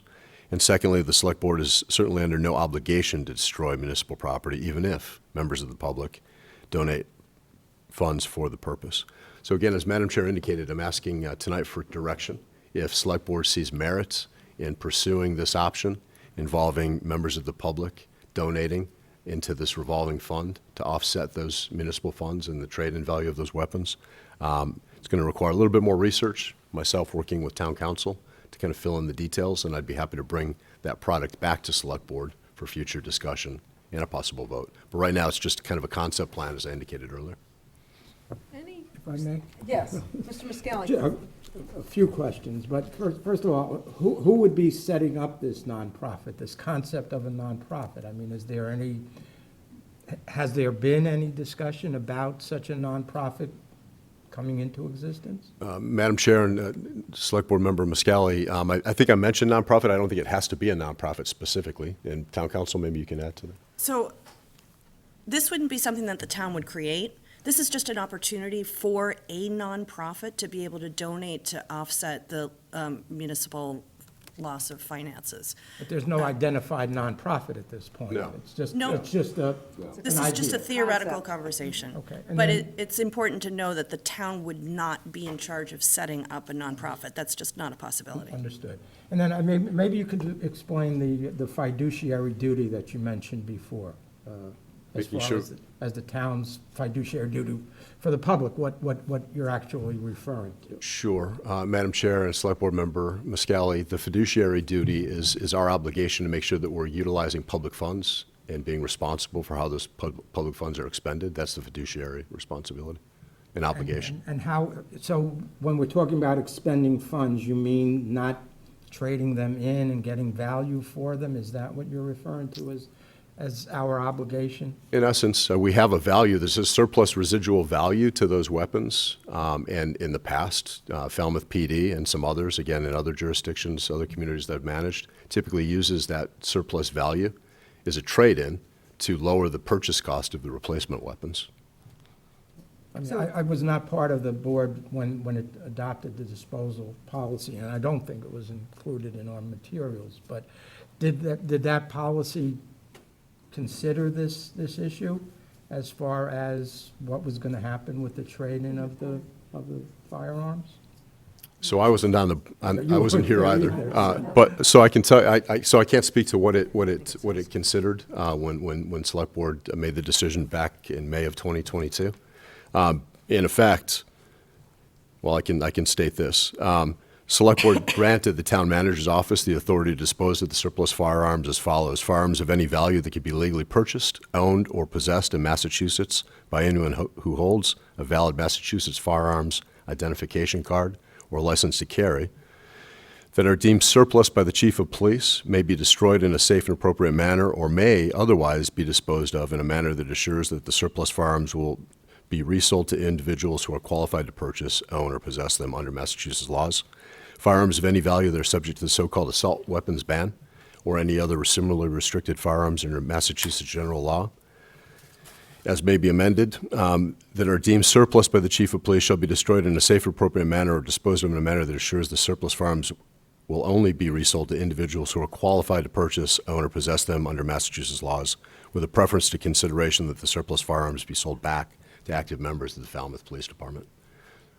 And I guess just one more question, and the whole concept of destroying firearms. There was an article, I think, in the New York Times at the end of last year that highlighted the fact that these firearms are not really destroyed. They're somehow repurposed. That's my understanding. So when we say destroy, we're talking about sending them to someone or an entity, an organization, a company that actually will take them and refit them? Well, Madam Chair and Select Board Member Muscali, that's probably that is some of the details that we still have to kind of, so I can't speak to that tonight. All right, thank you. Appreciate it. Questions from the board? So just as an example, if these weapons are worth $2,500 each, that's I don't know, $1,000 each, and there's 33 of them, so it's $33,000.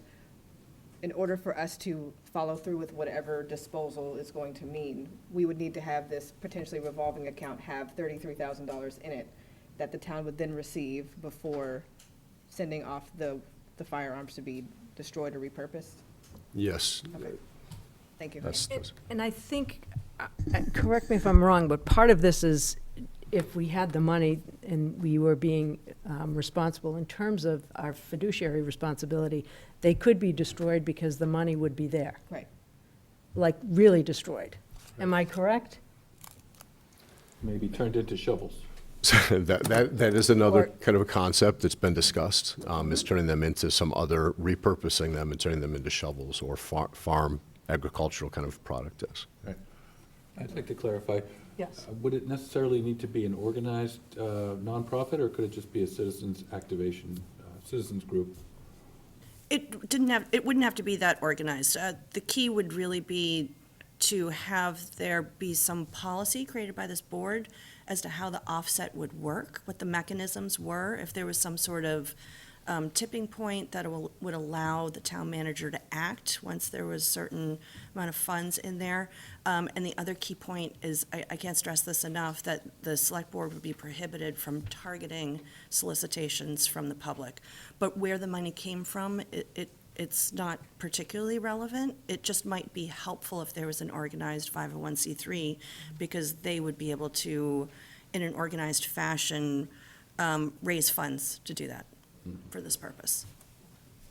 Okay. Well, I would definitely support the idea of looking into this further.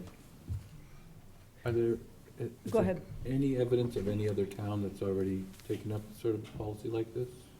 I'm not aware of any.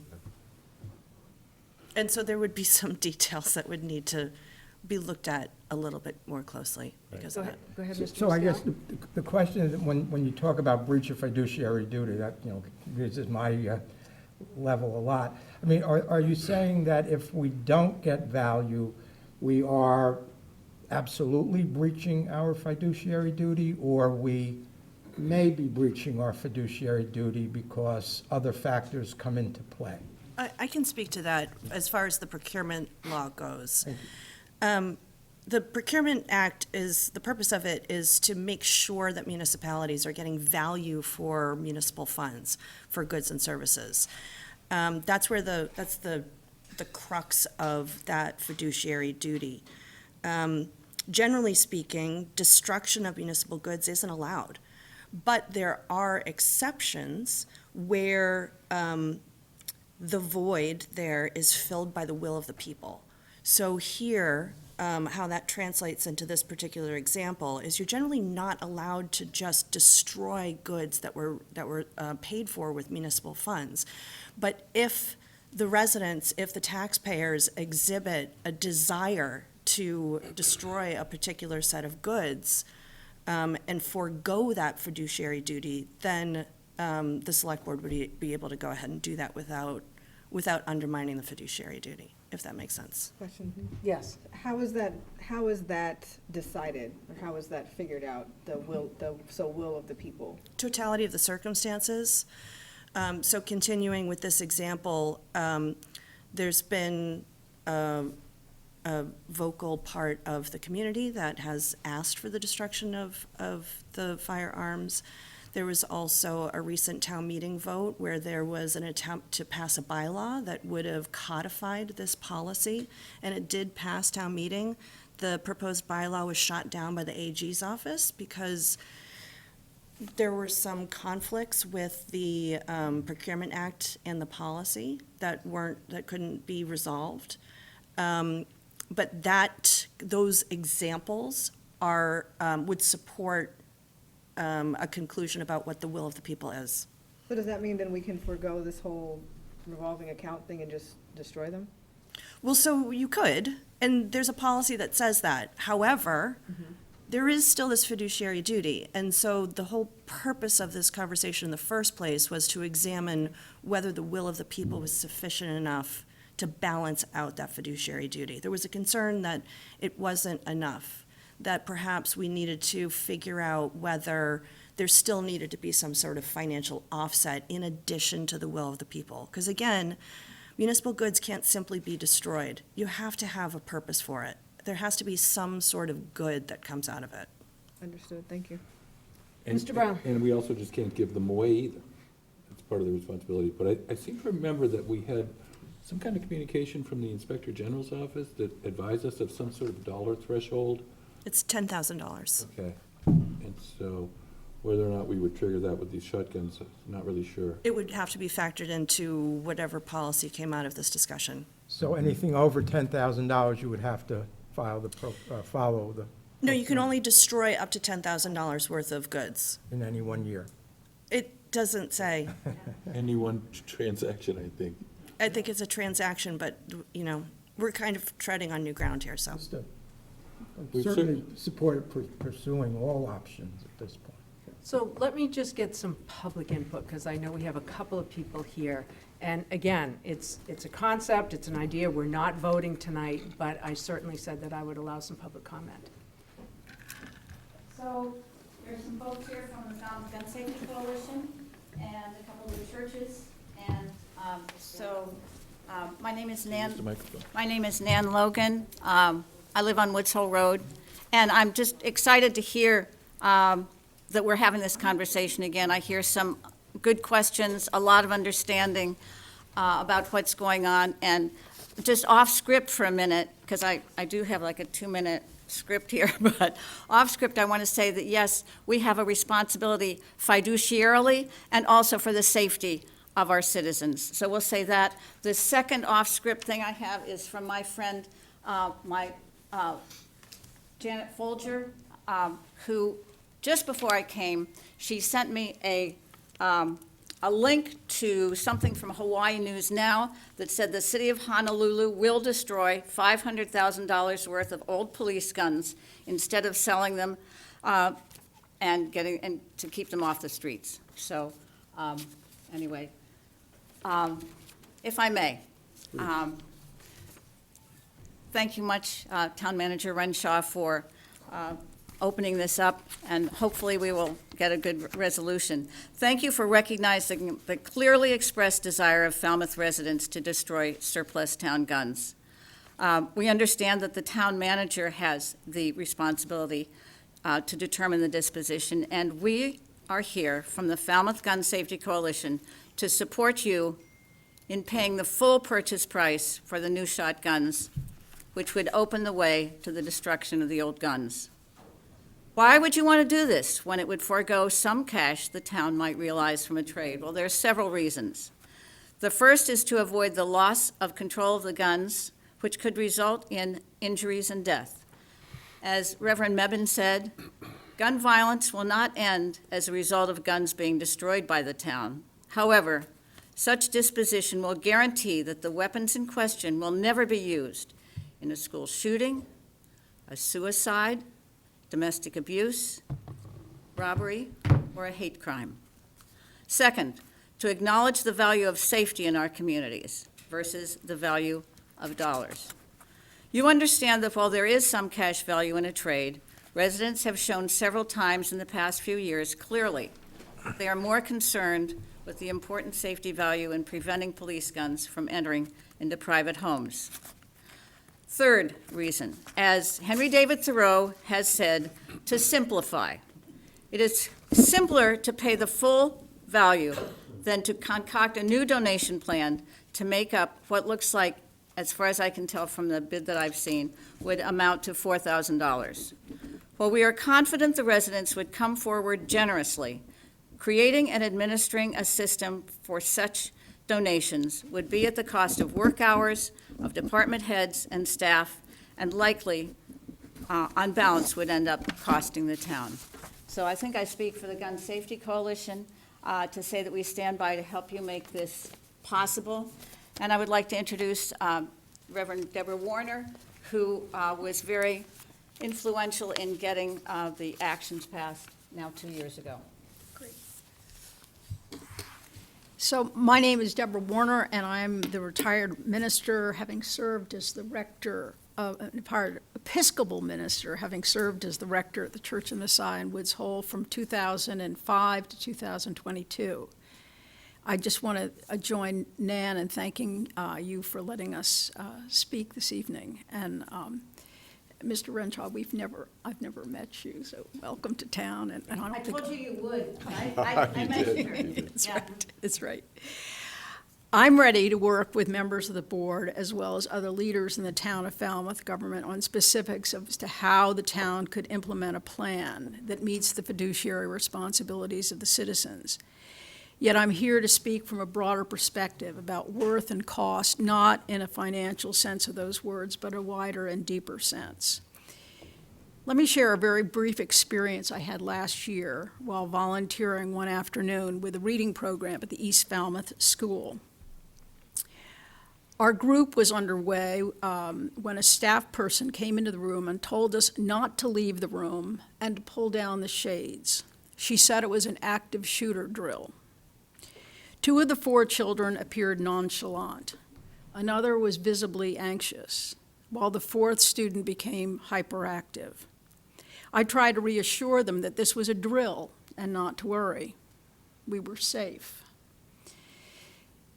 That experience has stayed with me, haunted me.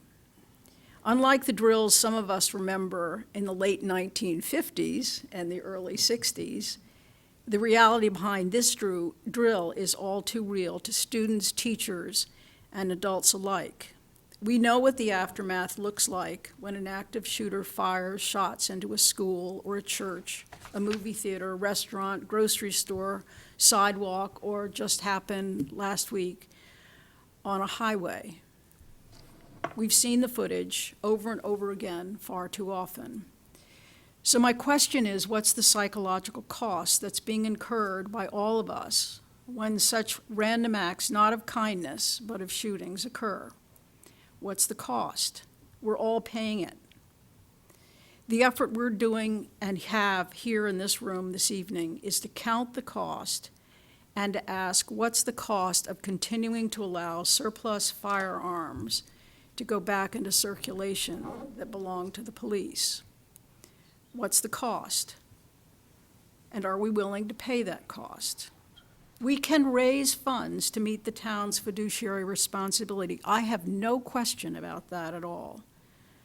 What we can't do is we can't raise the lives of those who will be sacrificed when they are seriously injured or they're killed. We can pay the price and choose to stop the flow of guns by cutting off surplus firearms. We can do that. In fact, we must. Thank you very much.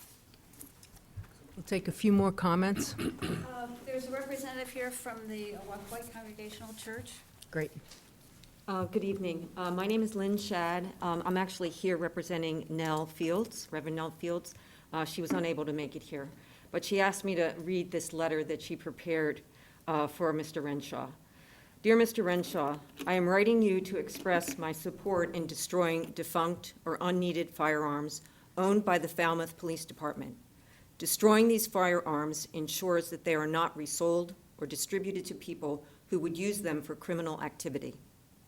Further, I would recommend the town of Falmouth use a vendor who will ensure the guns are destroyed in their entirety and not disassembled and sold for parts. Sincerely, Nell Fields. Thank you.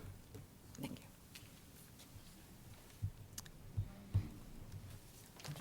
Okay. I'll take one more, and then I have someone over here who would like to speak. My name is Tom Stone, Precinct 6. I'm also with the Falmouth Gun Safety Coalition. I read over the thing about putting up, making a separate pot of money, and if residents raised these funds, our guidelines for something like this would be the guns would be totally destroyed, no parts sold or anything like that. Any excess of funds would need to be returned to contributors proportional to their contributions. No gun parts would be salvaged for sale, and destruction would be witnessed both by the police and by either the nonprofit or by citizen observers, just to make sure. But we're happy to work with the town on this. It is complicated, I know.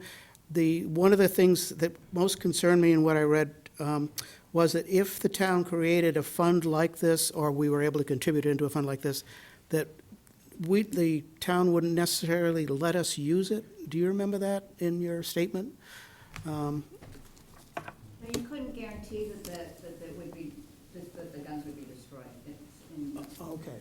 So by saying that, I simply meant that there was a lot of work left to be done from a policy standpoint. There's a lot of decisions that need to be made. This is really just the kernel of an idea. This is just conceptual at this point. This man would like to speak? Hey, thank you very much. You're welcome.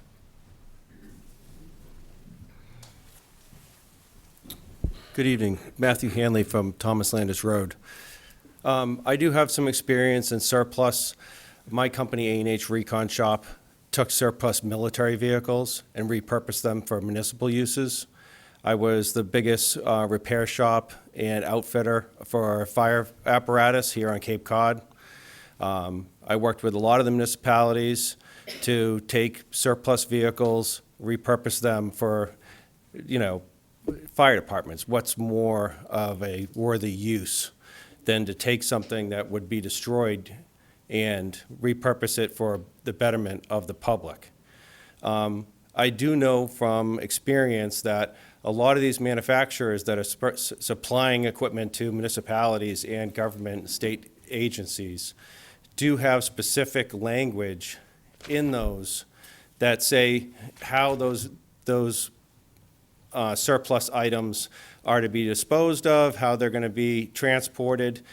Some of them, we have to make sure we, really do our research, because if the contract is breached on the pathway that those surplus items go out of our hands, it could affect our buying price at the next contract. So, there is some loopholes that really need to be looked into, a lot of very fine details. We don't want to breach our contracts with the purchasing, and because municipalities get a better rate when they purchase items under these contracts. If the contract states that those items have to be turned back in to get that preferential rate. We need to, make sure we really look at that detail. And in addition, if this program was going to be moving forward, what kind of precedent would that make that, our town is accepting money to destroy a municipal property?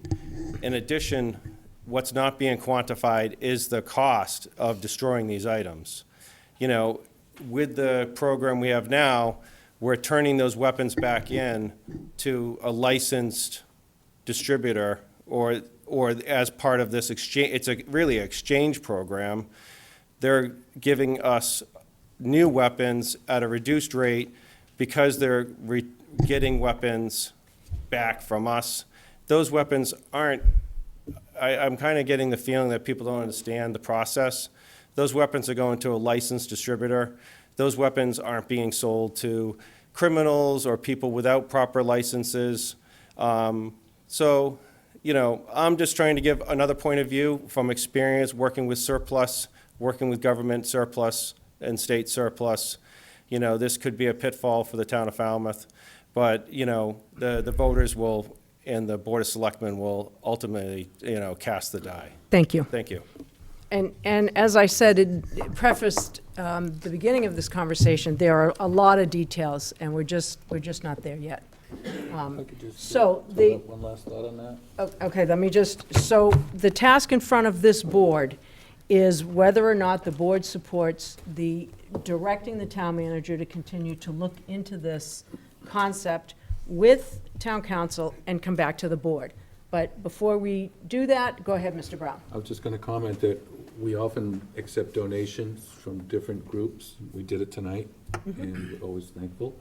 So we could easily have the trade-in value predetermined. We had that last time with the previous weapons transaction, so we knew what the value was.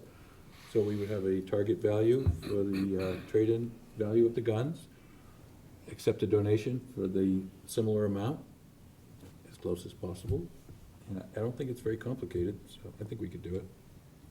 Thank you, Mr. Brown. Mr. Muscali? When you say concept, are we just talking about this idea of a third party basically funding the cost of the trade-in value, or are we talking about the broader discussion of fiduciary responsibility and all of that? I think they're woven together in That's some what I ways. just They're wanted woven to- together, and right now, we have an idea in front of us that came up, and do we want to direct the town manager to continue to look into this? I say yes. Yeah. I would say yes, because we've had a lot of public requests, and we haven't had anybody telling us not to do it, other than, general good sense tells you don't waste money. But it seems to be a lot of interest here in town, and I'd be interested to And know even if we some can of work the it out. speakers tonight have indicated that it might be a viable way to go. So Exactly. I think So certainly something to pursue. So the consensus of the board, if I'm hearing it correctly, is that, another thing for you to do, but yes, I think the board would like you to look into this and bring information and legal guidance back to the board if we were going to pursue this. Thank you, Board. I appreciate it, and will do. Okay, thank you. One more comment in the back? No, I'd like to close it out. What's up, Mr. Finneran? I had a comment. Quickly, we're already over our time.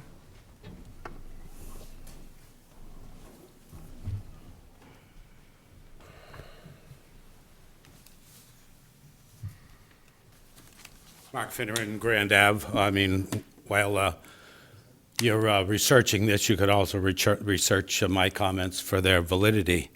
I mean, the people here are very well-meaning, and I understand that. But the reality is, and you can check it out, that one of the most law-abiding demographics in the United States are licensed gun owners. I grew up in a state that had the largest gun ownership in the country, and it had the lowest amount of gun murder. There's been a trend nationwide to go to constitutional carry. The most recent state that did that was Ohio, and they've seen a dramatic drop in crime in all the cities. Because, as the old saying goes, nothing is better to stop a bad guy with a gun than a good guy with a gun. I mean, it's, I don't mean to criticize anybody, but this really is a solution in search of a problem. Since Bartley-Fox was adopted in the early 1970s, that in the state of Massachusetts mandated 1-year sentences for unlicensed gun ownership, I believe it's only been enforced 2 or 3 or maybe a handful of times. Anyway, that's, like I said, you can look that up. I mean, licensed gun owners aren't the problem. And I mean, the real problem is with these mass shootings, as you can also look this up, is most of the perpetrators are on some sort of psychotropic drug, antidepressant or whatever. You would get more bang for your buck, pardon the poor pun, going after the drug industry and not the... Thank you, Mr. Finneran. Mr. Zelinski, did you want to make a comment? Mark, if you want to stand back up there, I'd like to address that. I don't want to have a debate. It won't be. I don't know if you're aware of what I do for a living. I'm a high-threat security operator, and I'm fully aware of the dangers out there.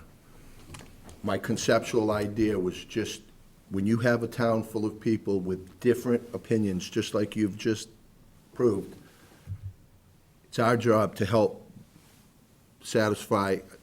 The person that asked me what 2 sides we were talking about isn't here. But and I couldn't speak to it then. The 2 sides I was speaking to are the people that want things and the people that have to pay for it. And all we're doing is trying to come up with a responsible idea to help the community come together on this, Mark. I know what the laws are as well as you do. This is all my simple request was. Thank you. I understand, but the reality is the facts that I stated Okay, are the we're not facts. going to debate the opinions. Thank you, Madam Chair. Thank you. Okay, we are going, so the consensus of the board, you have your marching orders. Yes, ma'am. You're going to move forward with that. Thank will. you. And we're going to move on to vote to approve pay classification changes, benefit changes, and the 2% COLA for non-union technical, administrative, and management TAM positions. Madam Chair, I'm just going to make a few opening remarks and then turn it over to the folks that actually did the bulk of the work. So since the process began in May, looking at reclassification and some benefits changes for our TAM group, the technical, administrative, and management positions that we have here in the town. It was a lengthy process, obviously. We just kind of concluded it. We're going to be taking this to town meeting. We're presenting this to Select Board tonight for your approval prior to going to town meeting. Peter is going to kick it off in talking about the reclassification portion of the study. And then our HR Director Extraordinaire, Susan Lumping, is going to talk about the benefits changes. Peter. Thank you, Mr. Renshaw. So, right, 3 related actions that we are asking the board to consider tonight. I'm going to start with the simplest of the 3, which is a cost of living adjustment for this group of non-union technical, administrative, and management employees. Because that's a mouthful, we often use the acronym TAM. So if you hear me say TAM, I'm referring to that group of non-union technical, administrative, and management staff. There are 57 positions in this category of employees. So for the next fiscal year, 2025, we have 5 of 9 unions settled with a cost of living adjustment of 2%. You know, as the board is well aware from having reviewed each of those collective bargaining contracts, there is frequently there are compensation adjustments and benefit changes in those union contracts in addition to the cost of living adjustment. But for the purpose of just isolating the cost of living adjustment, the pattern for all 5 of those unions for next year was 2%. And one of the actions we're asking the board to consider this tonight is to vote to approve a 2% cost of living adjustment for this group of employees.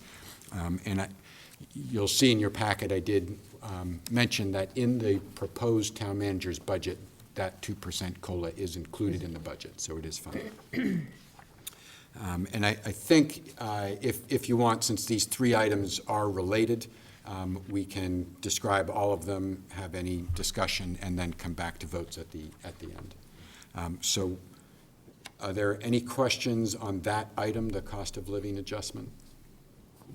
Okay, And that being the case, I will move on to the recommended changes for the position classification plan. I know the board is aware that in order to change the pay grade or pay classification of a full-time position, a town meeting vote is required. So what we're doing tonight is presenting the results of a study that was done by an outside consultant, GovHR, that looked at this group, technical, administrative, and management employees. And the purpose of a classification review is not quite the same as the market study that was implemented for a number of different groups, including this one in fiscal 2024. The classification review is primarily looking at internal equity. Are we grouping positions in the right pay grades relative to each other within the town? So we had a consultant do a study that looked at that. The criteria, the process is designed to be as objective as possible. We look at the job. The process begins with the job assessment questionnaire. So the consultant distributes the job assessment questionnaire to each employee. The employee fills it out. The consultant then interviewed all of the employees impacted and provided a recommendation of position pay grades, including any changes. And then with that initial recommendation, there was a dialogue with the management staff about some factors unique to the town, taking into account some recent experience with the labor market when we were trying to fill some vacant positions, and other aspects unique to the town of Falmouth. So the proposed classification changes that you have before you tonight are the result of that process. We believe it represents an equitable assignment of pay grades and represents a modest investment in making wage rates more competitive within budget constraints. So in summary, of the 57 positions, 21 positions would see an increase in their pay grade classification. The cost of implementing this plan, similar to, and I do want to just go back to, I made a brief reference that the board may recall there was a market adjustment that was implemented for the same group of employees for this current fiscal year. And that was a significant change. It was a 15% increase. And that's one of the reasons that the town manager is not recommending any market adjustment over and above that 2% COLA. But we do have this classification plan change that is being recommended for next fiscal year. The cost of implementing this, the way we do it is when a current employee is in a pay grade, let's call it grade 8, and they're reclassified to grade 9, we don't leave them at their same step. So if they're at grade 8, step 7, and we move them up to grade 9, they don't go to grade 9, step 7. What we do, because if we did that, the cost of this plan would be very expensive. This is a large group with 57 employees and includes some of the professional division and department heads as well as technical and administrative staff. So, but this has been consistent with classification changes and market adjustments that we did for other unions as well. In order to be able to increase the pay ranges by a significant amount, we implement it in a way that reduces the implementation cost. So it limits the increase that an individual employee is going to see right away, but the long-term benefit is as they move through the steps in the salary range that they have an opportunity for further salary growth. So the cost of this plan is estimated to be approximately $50,000, which represents a 0.8 increase on base salaries.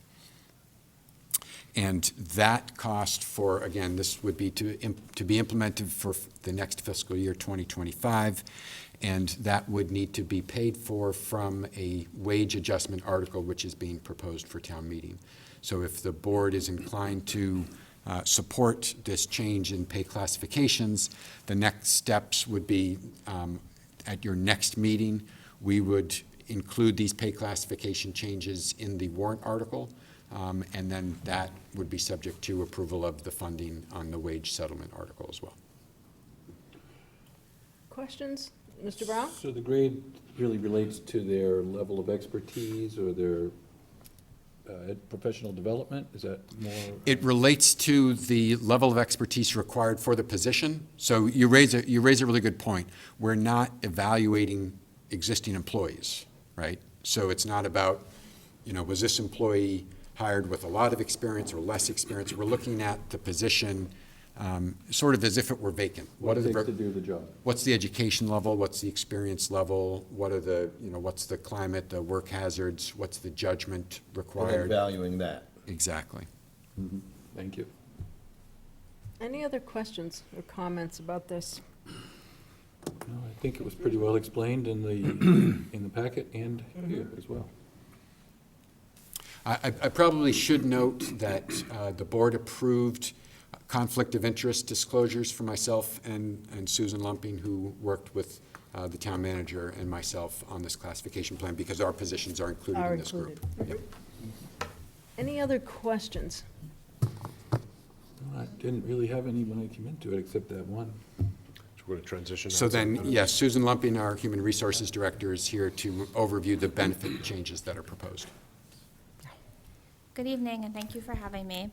The benefits and personnel policies for non-union employees had not been reviewed for some time. In preparing the proposal before you tonight, we had three main considerations.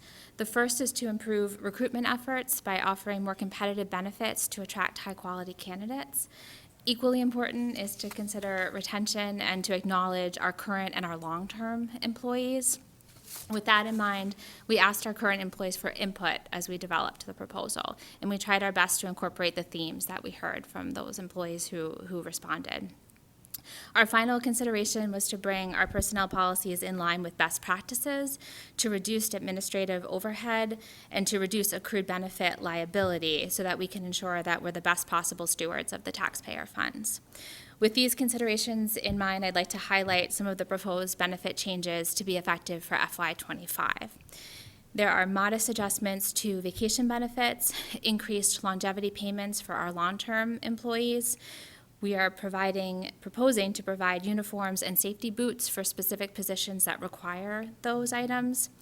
There is a modest increase proposed to the sick leave payout at retirement for those employees who are long-term and have used less than half of their accrued sick benefits during their tenure with us.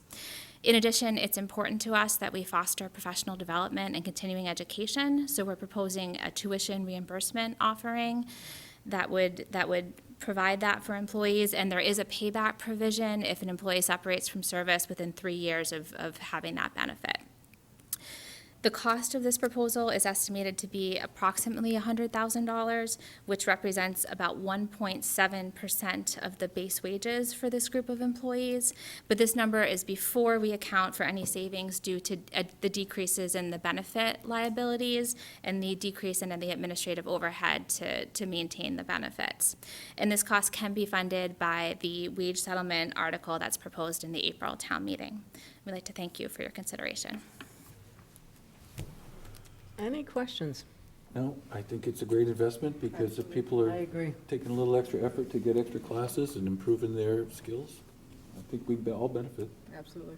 And we have provided footwear, haven't we, for DPW people? For the union staff, we have not provided it for our division heads and the deputy director, who also require that because they do go out into the field as well. So they've been supplying their own safety boots. It makes perfect sense to me, and I think it also makes us far more viable and attractive to bring people in and to keep them. And also, I think you said in the very beginning, Mrs. Lumping, that this hasn't happened in a long time, and we need to kind of get up to speed. So we have motions prepared, if anyone is willing to move them. I motion to approve a 2% cost of living adjustment for technical, administrative, and management positions for FY 2025. Madam Chair, I'll second Mrs. Scott Price's motion. Okay, I have a motion and a second. Any further discussion amongst the board? Hearing none. All those in favor? Aye. Madam Chair, I motion to approve the changes to benefits and personnel policies for technical, administrative, and management positions as submitted, subject to funding appropriation. Madam Chair, again, I will second Mrs. Scott Price's motion. Okay, I have a motion and a second. Any further discussion amongst the board? Hearing none. All those in favor? Aye. Unanimous. Madam Chair, I motion to recommend town meeting approval town meeting approval of changes to the town position classification plan for technical, administrative, and management positions and one AFSCME Unit A position. Madam Chair, I will second Mrs. Cartwright's What's motion. that noise? Okay, we have a motion and a second. Any further discussion amongst the board? Hearing none, all those in favor? Aye. Aye, unanimous again, and thank you very much for your work. Excellent. Thank you, Peter, thank you, Susan. Thanks for continuing this effort to get us back on the modern employee I think it's really important. relationship. It's been a long time. Okay, we will move on to discuss and vote on the real estate transfer fee provisions. Mr. Renshaw? Thank you, Madam Chair. You have in your packets tonight a copy of the presentation that was given back at your November 9th meeting. Again, at the November 9th meeting, the Falmouth Affordable Housing Committee authorized the chair of the committee to send a recommendation of support to this Select Board for future real estate transfer fee. I'm going to run through this kind of chronological order. It's all in your packets. The transfer fee is a fee of a certain percentage yet to be determined, and it's to be between 0.5% and 2% of the purchase price upon the transfer of any real property situated in Falmouth over a certain threshold, certain amount. This threshold amount is to be determined and not to be less than $1 million. The funds collected would be deposited into the Falmouth Affordable Housing Fund. Madam Chair and Select Board, the Home Rule petition is a request from Falmouth to the General Court to give Falmouth the authority to enact this transfer fee. A Home Rule petition needs to be approved by town meeting, and there is an article on the warrant that's being proposed. A Home Rule petition, the town's ability to generate additional affordable housing units will be improved, we believe, by maintaining a larger balance of funds in the Falmouth Affordable Housing Fund, so that opportunities are not lost due to a lack of funding or delayed action on the part of funding applications. At its December 4th, 2023 Select Board meeting, Mr. Garrison, the chair of the Affordable Housing Committee, gave a presentation regarding the real estate transfer fee, and I misspoke. That presentation, a copy of, is included in your packets tonight. Mm-hmm. At that time, the Affordable Housing Committee, through the chair, gave a recommendation to the Select Board that they move forward with the real estate transfer fee and add it to the April 2024 town meeting as a Home Rule petition. The Falmouth Affordable Housing Committee recommends that the Select Board vote the threshold to be $1 million, the percentage to be 2%, and that the seller pay the fee. And there's a note, seller paying the fee aligns with Governor Healy's proposal in her housing bill that's currently on the Hill.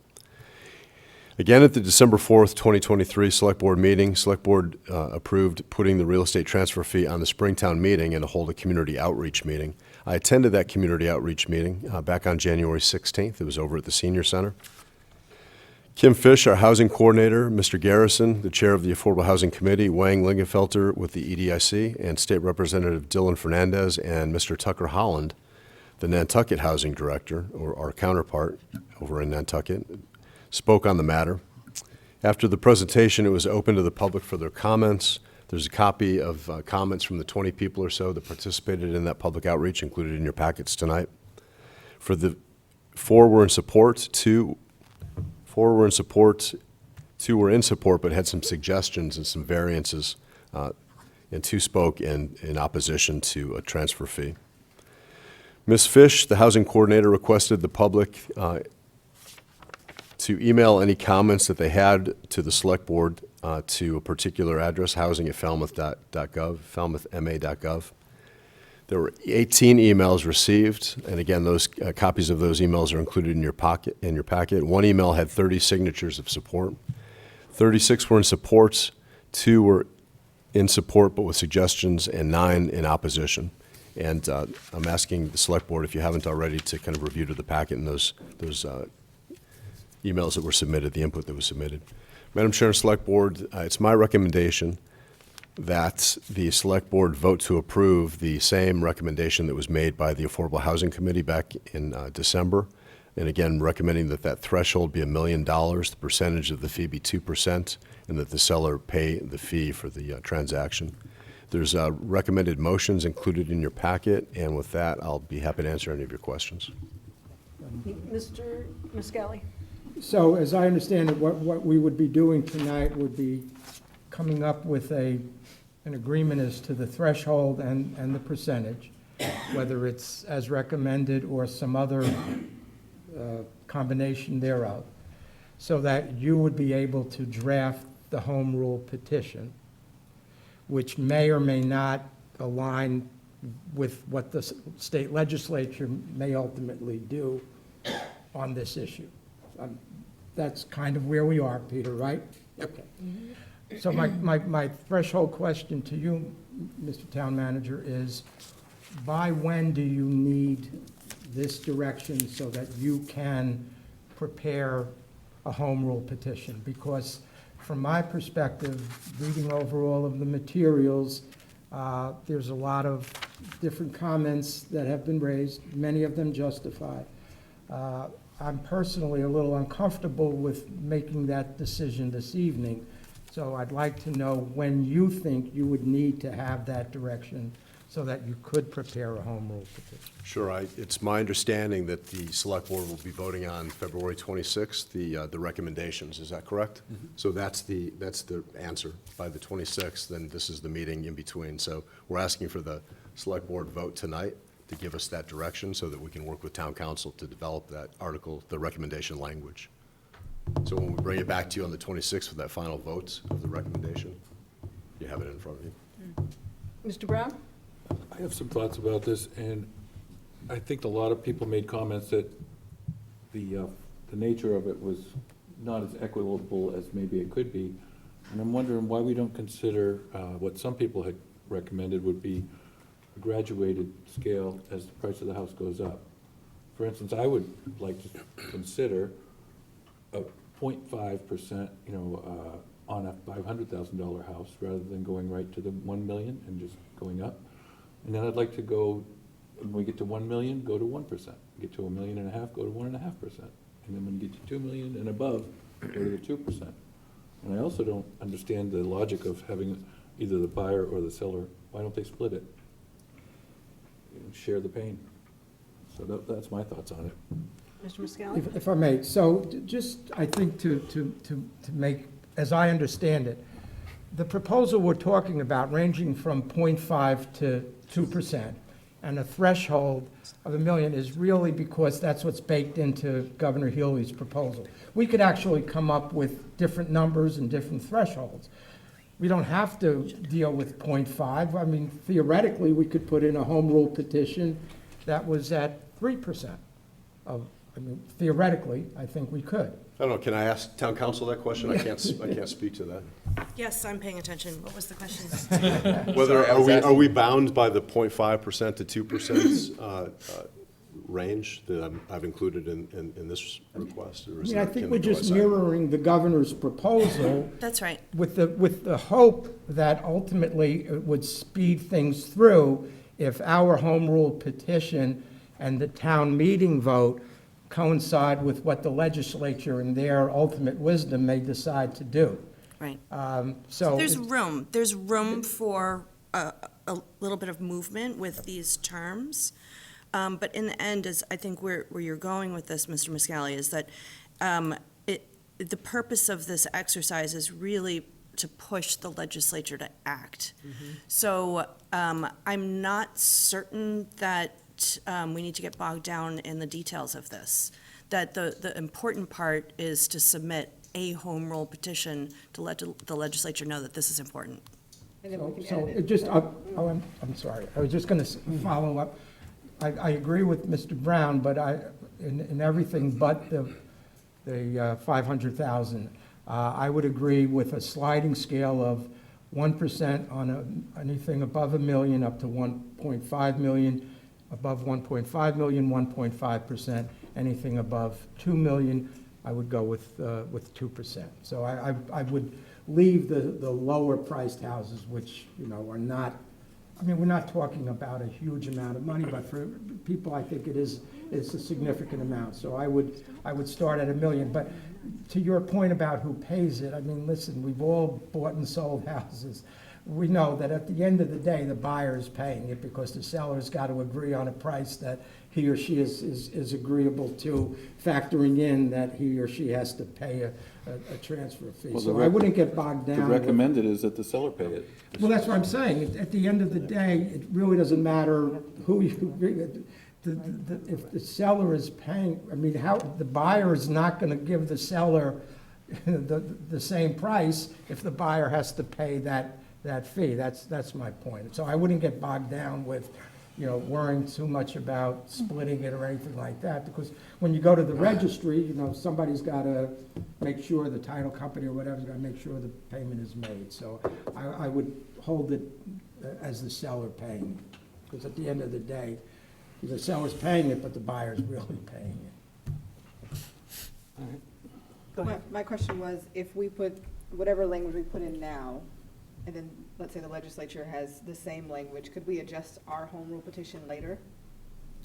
So if, the goal here is to get the legislature to enact something, so that would obviate the need for a home rule petition. Oh, So, I see, okay. right, so you can't have both. I see, okay. If they pass something, then we're good. Then we just follow whatever they say? Yes. Okay. And their numbers become our numbers. That's right. Regardless of what they are. Exactly. So this is basically to support the overall idea of what she's put in her budget and to move it forward. And like town council said, is to get the legislature to act, and nothing may come of it as well. It's to put a home rule petition forward to get them to do something. It's to show that we're interested. Right. And it's probably very unlikely they're gonna look very closely at every single town, what percentages every single town puts in. They're gonna do whatever they're going to do. Right. And they're We don't gonna say- necessarily agree with that. If everybody just goes along with the recommended, that's what they'll do. If the majority of people have more diversified concept, maybe they'll think about it a little more. I think the overarching idea is for them to be able to say, this is the number of towns that supported this, Oh, and I we agree gotta with do that. something. I really think that's the bigger piece than the details. I don't, in some ways, I wonder if the details are as important as telling them, this is important to us, do something. Well, if it's not important, let's go with mine. I think, Madam Chair. Okay, you just use my logic against me, okay? I think the details are important to the people who have expressed their opinions. And I think that we owe it to the people in the town to look a little deeper than just, that recommendation and take into account some of the other comments. So I think the graduated scale is indicating to the town that we're hearing everybody's concerns. I think we all support, at least I'm hearing, I think most, if not all, to support the concept of the transaction fee or whatever we call it, and that it be used for affordable housing. So I would make a motion, if we're ready. And what would your motion Hear from be? you guys, don't we? Well, no, if there's someone else that wants to speak, then, we can Yes. hold off on making the motion.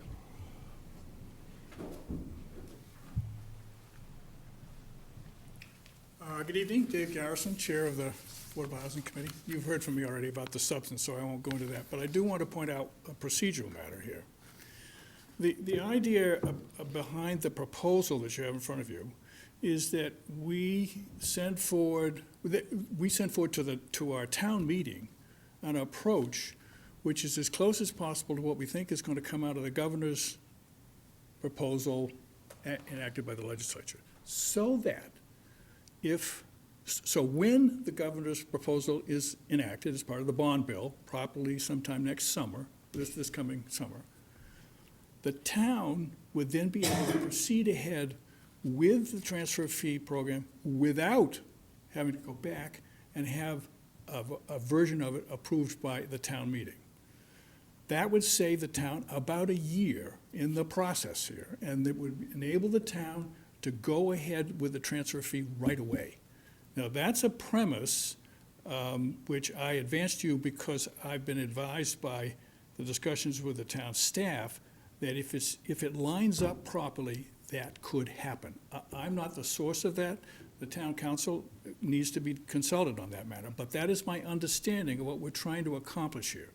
So it does actually matter if we go off and try some different approaches that almost, seems to me, ensures that the town will then, once the legislature has acted, have to go back through the entire process in the town, including to the town meeting, and we will lose upwards of a year. Now, it depends on what the fee level is, but we have estimated, as you know in the materials, that at the 2% fee level,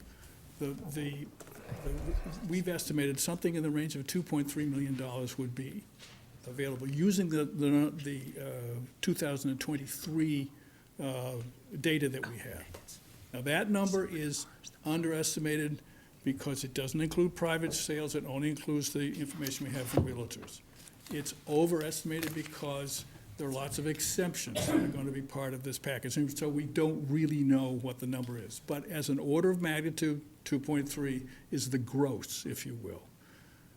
If you change the fee, you're going to change that number. And the town staff now, the housing coordinator, has told us all that there's about $7.8 million in the Affordable Housing Fund, and there's more than that, around $8 million, in the queue of projects that she knows are coming, and if they all come through, that means that that fund will go to zero until the next tranche of tax money comes to the CPC and can be allocated to the Affordable Housing Fund. Those funds are annually now in the range of $3 million between all of the sources. If we're burning $7 to $8 million in funding for affordable housing now already, and we're only got 3 coming in, you're going money way short. We need a lot more money, and that's why the 2% fee is important to your consideration. If you start reducing that, you're going to reduce the total, obviously, I mean, you know that, and that means we're going to have more of a problem meeting this flow, and we've got to support this. The town needs to continue to fund affordable housing projects, so I urge you to be careful about that, and I would suggest that you talk about whether or not lining this thing up and being able to move immediately in the fall, let's say, with this program, as opposed to having to wait for another year to go through the whole process, is important. It is important to our committee, and that's the reason we recommend it. Thank you very much. Question. So if we direct the town manager and it gets on the town meeting to draft a home rule petition, that's going to get sent up to Boston, it's going to sit there with all the other town home rule petitions. And if the governor's proposal magically comes down and meets what our proposal says, what has town meeting approved? Town meeting has, because if the governor's proposal goes through, it gives the towns the authority to impose this transfer fee. So what will happen is that the governor's bill is a local option law. So if enacted, then town meeting would then have to accept. So town meeting's going to have to deal with it a second time in any event. In any event. Even if it, as I say, somehow aligns with what the governor's proposal is, it's still going to have to go to a second town meeting to adopt the local option. Is that correct? And if we don't do a good job debating it here, it's just going to take more time at town meeting, and it's probably going to get changed anyway. Listen, I support everything Mr. Garrison and his committee have done. They've done a wonderful job. I'm not saying that I don't think it's a good idea. I think some people have raised, some valid concerns about, $1 million houses. I mean, we know, that people have lived here for, many years, and this is their retirement. We're not talking about a lot of money. On $1.1 million, we're only really talking about the difference between $1,000 and $2,000. But I do think we owe it to our constituents to hear them and that's why I asked the initial question. I mean, I feel that this is a very short time frame, that we're dealing with. It is what it is, so we've got to deal with it. Because I'd like to see what those numbers are, with something like 1%, 1.5%, 2%. It'll probably be somewhere between the low end that Mr. Garrison has highlighted, and the upper end. So it still would be a significant addition to the affordable housing if it went through that way. So I'm done. And maybe, Speaking, thank you. Yeah, go maybe ahead, we please. continue with the graduated increase above 2% when you get up to the higher value homes. And my thinking when I suggested the 0.5% on the 500,000 and above is that's going to generate a lot more income as well. And I think it's a more equitable distribution, even though, Mr. Brown, the governor's proposal, again, which is a guidepost here, has set the entry-level threshold as either $1 million or the area median income. median sale value. price, Yes. whichever is higher. So what that means is that for towns like Nantucket, much higher, their average sale price, median sale price is the guide. Right. But for us, it isn't. Because for us, $1 million would be the low end. Again, it's just a guide, though. No. It's just to get us talking. No, I understand, but you're right that we could do whatever we choose now. Maybe perhaps it doesn't matter if we have to go back through the whole process again. We were told something different, but council says we have to go back through the process anyway. So you're right, you could do Plan A now and Plan B, a year from now. That's true. Remember that what the governor's proposal and what's likely is to give you a range. So that at the point at which the town now has the option, let's say it's next September, to do something about this, you will have a range in front of you, half a percent to 2%, and you can decide at that point what to choose. That's the council's point, and then you take that back to the town meeting.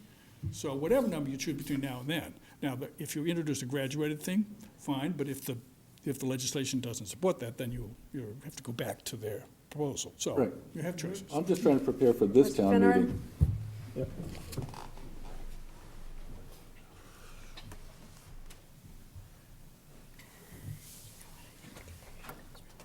Mark Finneran, Grand Ave. Just a couple of points here. With Doug's, your proposal at 500,000, I mean, that would hit almost everyone in town. I mean, with the median price of a house being, in the neighborhood of $700,000 now. But And, if it's only 0.5%, and you're sharing it Yeah. between the two parties, yeah, Not I a lot of mean, impact. understandable, but still, it's going to hit somebody. Yep. And then I think, Bob, you said $1,000. I mean, 2% of $1 million is $20,000. I mean, that's not an. It's only the excess, Mark. It's only the excess. So if a house sells for $1.1 million, the transfer fee, whatever we call it, is only on the the excess. difference between the two. Well, I So that mean, would only be $1,000. Yeah, a $2 million house, you're talking about $20,000. I mean, A that's, $2 million house, 2% of $1 million is 20,000. the excess. Yeah, but the excess would be $1 million. So I mean, it's not an No, insignificant it's amount not, of money. But that's why I think a graduated rate is Yeah. a little bit Now, better than a set fee. if we have 8 million sitting in the Affordable Housing Fund and we got another 3 million coming every year, I mean, basically, we have a cushion of $11 million, and I don't see that being spent in the next year. Why wouldn't we just write a letter, have town meeting vote to write a letter in support of the governor's proposal, and then we don't have to do any of this math? That's all. Any comments from management? So just on that last point, I would reiterate that the governor is, and the lieutenant governor are specifically asking communities to go through this process to put more pressure on the legislature. So yes, Mr. Finneran's absolutely correct. The select board could vote to send a letter. The question is, does that have the same political impact as a petition, a home rule petition? What's the consensus of the board? I'd like to hear from you folks. What do you think about the graduated idea? Does it make any sense? I like it the way it's written. I think that it's been illustrated, I'm sorry, go ahead. No, go ahead. I think that it's been illustrated what the purpose is, and I think we're splitting hairs until that gets done, and then we have time to dissect it afterwards. I mean, I guess that was my first thought as well, is that we go with the home rule, we go with the home rule petition, because it sounds like it's gonna, if it goes through, if and when it goes through, it will come back to us anyway. Am I correct? If what goes through? If the governor's bill goes through. Oh, the governor, yeah. And it goes through. Right. And then it comes back to us to go to town meeting, correct? Right.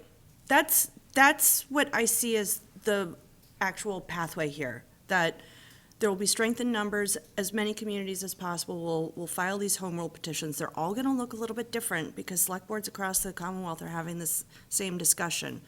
Every single one of them that I looked at has a little bit of a difference in them. They're not uniform, but it doesn't matter because it's all about getting that in front of the legislature so that they see, wow, out of the 351 communities, 225 of them have filed home rule petitions, so we have to do something, because they're not going to grant these home rule petitions. They're not going to, because it's a tax, and that is something that the state legislature always keeps to themselves under home rule authority. They're not going to let the various communities that are interested in doing this decide on their own and then have wildly differing terms for transfer fees across the Commonwealth. They're going to see the strength in numbers. They're going to take the governor's proposal. They'll probably tweak it a little bit. It will be a local option statute, in which case we'll come back next April and we'll accept it. And then it will be whatever the legislature decided. And it will be an amalgamation of all of these ideas. They will tell us. Yeah. Well, I think with that in mind, I would support what we've already done the research on, what we already know the numbers for. And then when it comes back to us, if it needs to be adjusted based on whatever gets passed, then we adjust it then. But we are making a statement to the people of the town of Falmouth that, that this is what our position is. And I'm not sure that's really our position, because we've all, raised some questions about whether we're really happy with, maybe Mr. Zelinski is, and maybe Ms. Taylor, with 2% over $1 million, and that's it, flat out. But that's what we're basically telling the people of the town of Falmouth. At this point, that's what we're supporting. And what I'm saying is I think there's a substantial amount of concern in the community that's not, it'll come up at town meeting, what town meeting ultimately votes. So firstly, don't project what I'm thinking. No, I'm because- sorry. Because I disagree with the 500,000. I absolutely disagree with that. I could see something graduated over $1 million plus, but I would not go under the $1 million threshold.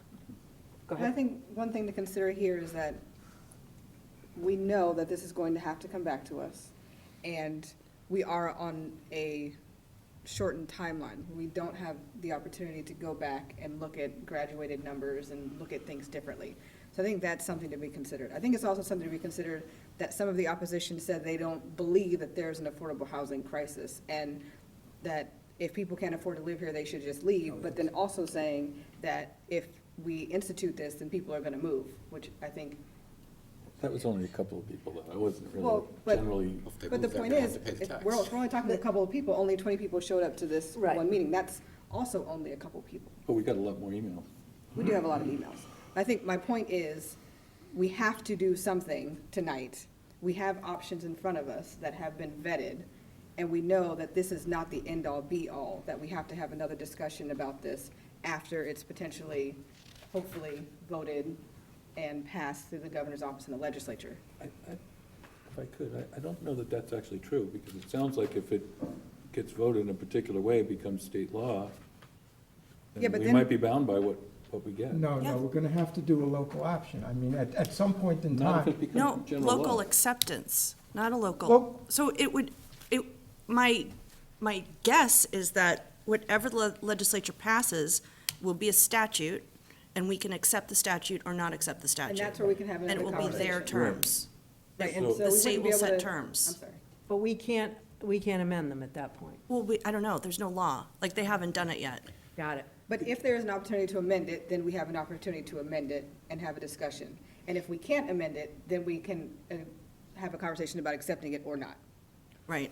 Well, Madam there's- Chair, if I could. Yes, I just wanted to clarify that point of amendment, because the local adoption statute may allow for ranges. But I guess Yeah, that's exactly, right. that's my, it might be a local We option. don't know, right? It could be fixed. But we don't And it know. might be, it might be Right. a range with 1 million as a floor, might be a range with 2 million as a floor, but that's where this could come around again and have another opportunity for community. And we don't know what their negotiations on the Hill are gonna have be no clue. either. So by splitting hairs and holding this up and not lending our support to create that conversation, I think is, in at least my opinion, a little short-sighted at this moment. Do we want to support the home rule petition or not? I mean, We do. that's like the basic question? Yeah. Um, So I think Definitely, the consensus is we all want to support a home rule petition. I mean, that's. I and it think. seems like the majority consensus is that as written. And I don't think I want to be a part of a split vote on it, so I would be willing to go with your inclination if that's what it is. If you're not inclined to adopt the graduated language. Well, And I don't I'm wanna- gonna bring this up, oh, go ahead, Doug. I was just gonna say, I don't wanna introduce the graduated concept without lowering the threshold, because I think it's gonna hurt the revenue. Because if we start at 1 million and then have a graduated tax, it's not gonna, the numbers aren't gonna add up to what we are hoping. I think the numbers are gonna be there. It's gonna be somewhere between 1.1 million and 2.3 million. I mean, and so, I mean, the number's gonna be there. It's gonna drop it significantly if we go to 1% at 1 million rather than the 2%.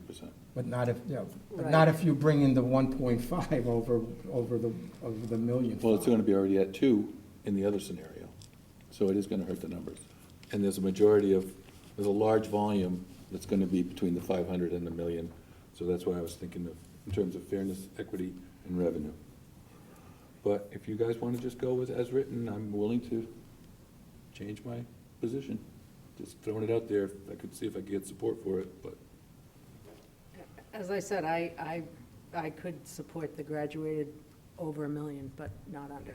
okay. But, and maybe that's not the will of the board, but Well, I'm gonna make a motion that we direct the town manager to draft a home rule petition that will have a graduated scale, starting at $1 million, so that anything between $1 million and 1.5, the percentage would be 1% of that excess.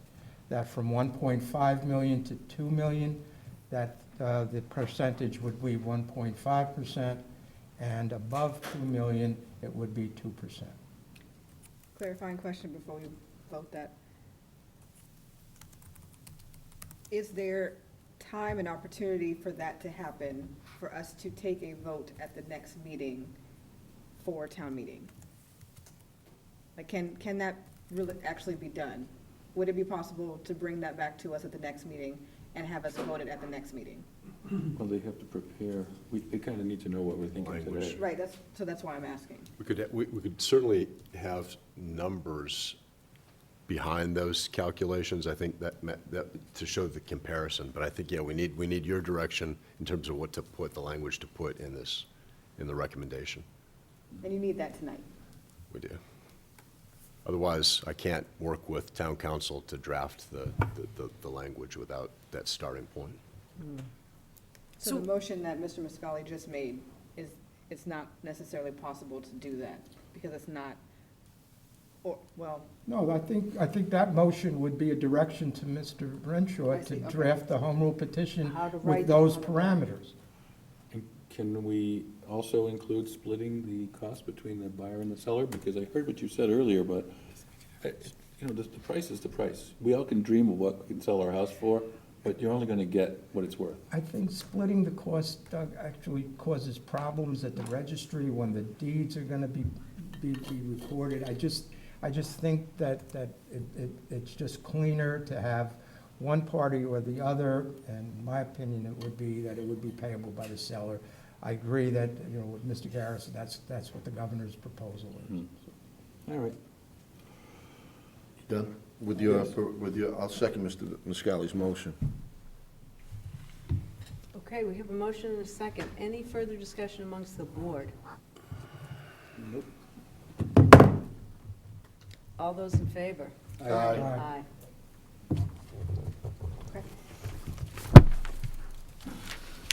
All right, so we are all done, except we're going to go to minutes. Review and vote to approve minutes of the meetings. January 8th and January 29th. People had the opportunity to look at them. I didn't see anything. They look Yeah, great. I didn't see any problem. All right, does someone want to make a motion I move approval of the minutes as presented. I'll second Mr. Brown's motion. for January 8th and January 29th? Both, Yes. Mr. Brown? Yes, I didn't have any problems with any of Okay, them. I have a motion and a second. Any Second both further of them. discussion amongst the board? Hearing none, all those in favor? Aye. Unanimous. Thank you to the recording secretary for getting them done quickly. All right, town manager supplemental report. Thank you, Madam Chair. I don't have a report tonight, but I do have a comment, if you'd allow me to make that. There's been some discussion about trying to get the packets, the board packets out earlier to the board. Right now, we're sending them out on Fridays. We're going to work towards that. It's going to be a challenge, trying to back everything up, because there's a process. It's all paper-based right now. We're trying to do trying to implement a more automated process. My request is this, I'd appreciate it, and I know the weekends are busy for everyone, and I can certainly understand the need for having the packets and the information out sooner, so you have more time to review. When you have questions, in order for me to have more productive and responsive answers, I'd request that you, select board members, send those to me in advance of the meeting. Just makes it more productive, easier for me to answer the questions. And I get it, the weekend is busy for everybody, and it's difficult to do that, but I like to have those questions in advance of meetings so I can have the information prepared. That's my ask of the board. Thank you. You know, I certainly appreciate that, Mr. Town Manager, and part of the reason why I had brought that up was also so that the public will have those materials available sooner as well. It wasn't just for our convenience, but so that the public would be able to have that information available to it. So that would also be the case? And Madam Chair and Select Board Member Muscali, I think you're missing my intent. My intent behind that, ask the question, just allow us to be prepared to give you a No, absolutely. a But response. you were saying that it was, for the Select Board, I wanted it, I want to make sure we understand that it's also for the public, so that they're going to have that information that much sooner as well than just getting. Oh, I see. Yes, I mean, yes, yes. Right now, the public wants to know what's going to come up Monday. They look at the packets on Friday. I'd like them to see that information on the website when we see it. Oh, certainly. My push. That's my point. In the past, I think we've gone leaps and bounds with the transparency and getting the information out to the public, just in the past, 7 or 8 months. You've been very But yes, good. exactly. Making sure that the public has access to the same information. And this has also come up before about getting the agendas out earlier. And right now, with the system that we have, I'm not sure that we're going to be able to do that, number one. Number two, there are also things that come up, and I meet every Wednesday with the town manager, every single Wednesday, and there's always something that comes up last minute. Real important stuff, the email that came out, what day was it, Doug? Wednesday? Thursday. It was Thursday morning at Yeah. 10:28. Right. And so then we're juggling to get it in, and it was important, and it was time sensitive. So this is not a new concept, and I know that the town manager is looking at new software to make this a better system, but I would ask that we give him a little bit of time and leeway on this. We did try to make. We have. We tried to change it earlier, and we just realized that it's not practical to change the date of receiving the packet. But maybe it would be possible to post it on the website on Friday when we get it. Maybe a preliminary? The only thing is, though. So we do post it on the website. Yeah. Yeah, Diane and the office post it on the We public see it. Well, you website. do, because it used to go out on Monday. I changed that. Yeah, that was changed a while thank you. ago. Yeah, that everything that we get, that I believe, the town gets. Town gets it At the same time. Well, that's fair, thank you. Yeah, and so we have worked on that. Okay, I would, any select board reports? I know I'm over right now. I'm good. No? No, not this No, I'm time. giving him the evil eye. I got a long list here. I took it The most interesting one of the week was the coastal workshop at Webner, where we were, I was invited to participate in, I don't know, it was just a select group of the conservation administrators, the town manager from Barnstable, people that have shown an active interest in coastal issues, and they are asking us to help with a workshop on what information do we need, what would be helpful and useful going forward for training workshops. Cape Cod Commission staff was there, and so we just threw around a bunch of ideas about how we could be better informed about what other towns are doing compared to what we're doing. So I thought that was productive. I got a message from Charlotte Harris from the planning board, and she's ready to start talking about potential zoning ideas for short-term rentals and potentially shared ownership homes. So she asked me if I would be willing to work on that, so I told her I would bring that up at my select board reports, see if that sounds like a good idea, and I also said maybe Chair Taylor might want to be involved, so just throwing it out there in case you might want to be involved, or you can designate me or anybody else that you like. I think there might be a conflict with me being on that committee, given other people that she's asked. Okay. All right. Well, if it's okay with you, I'll carry I on think with that that. and would, I think it's great. Try to get some ideas, and I understand Associate Town Council Tobin may have some stuff for us to consider, so it'll be great. And the other stuff, we're gonna attend the Gigi Sohn thing at the historical building tomorrow. Do you think it will go No, forward? They're gonna go forward, yeah. No matter what, okay, that's good to Because it's know. gonna be live streamed anyway, so if Okay. people aren't brave with their four-wheel drives, they can just sit home and watch it. Perfect. Awesome. Nothing. Ms. Scott Price? Nothing for me. No baby updates? I've got lots of those. Mr. Zelinski? Absolutely not. Okay, I will entertain a motion to adjourn. So moved. Okay, all those in favor? Aye. Aye.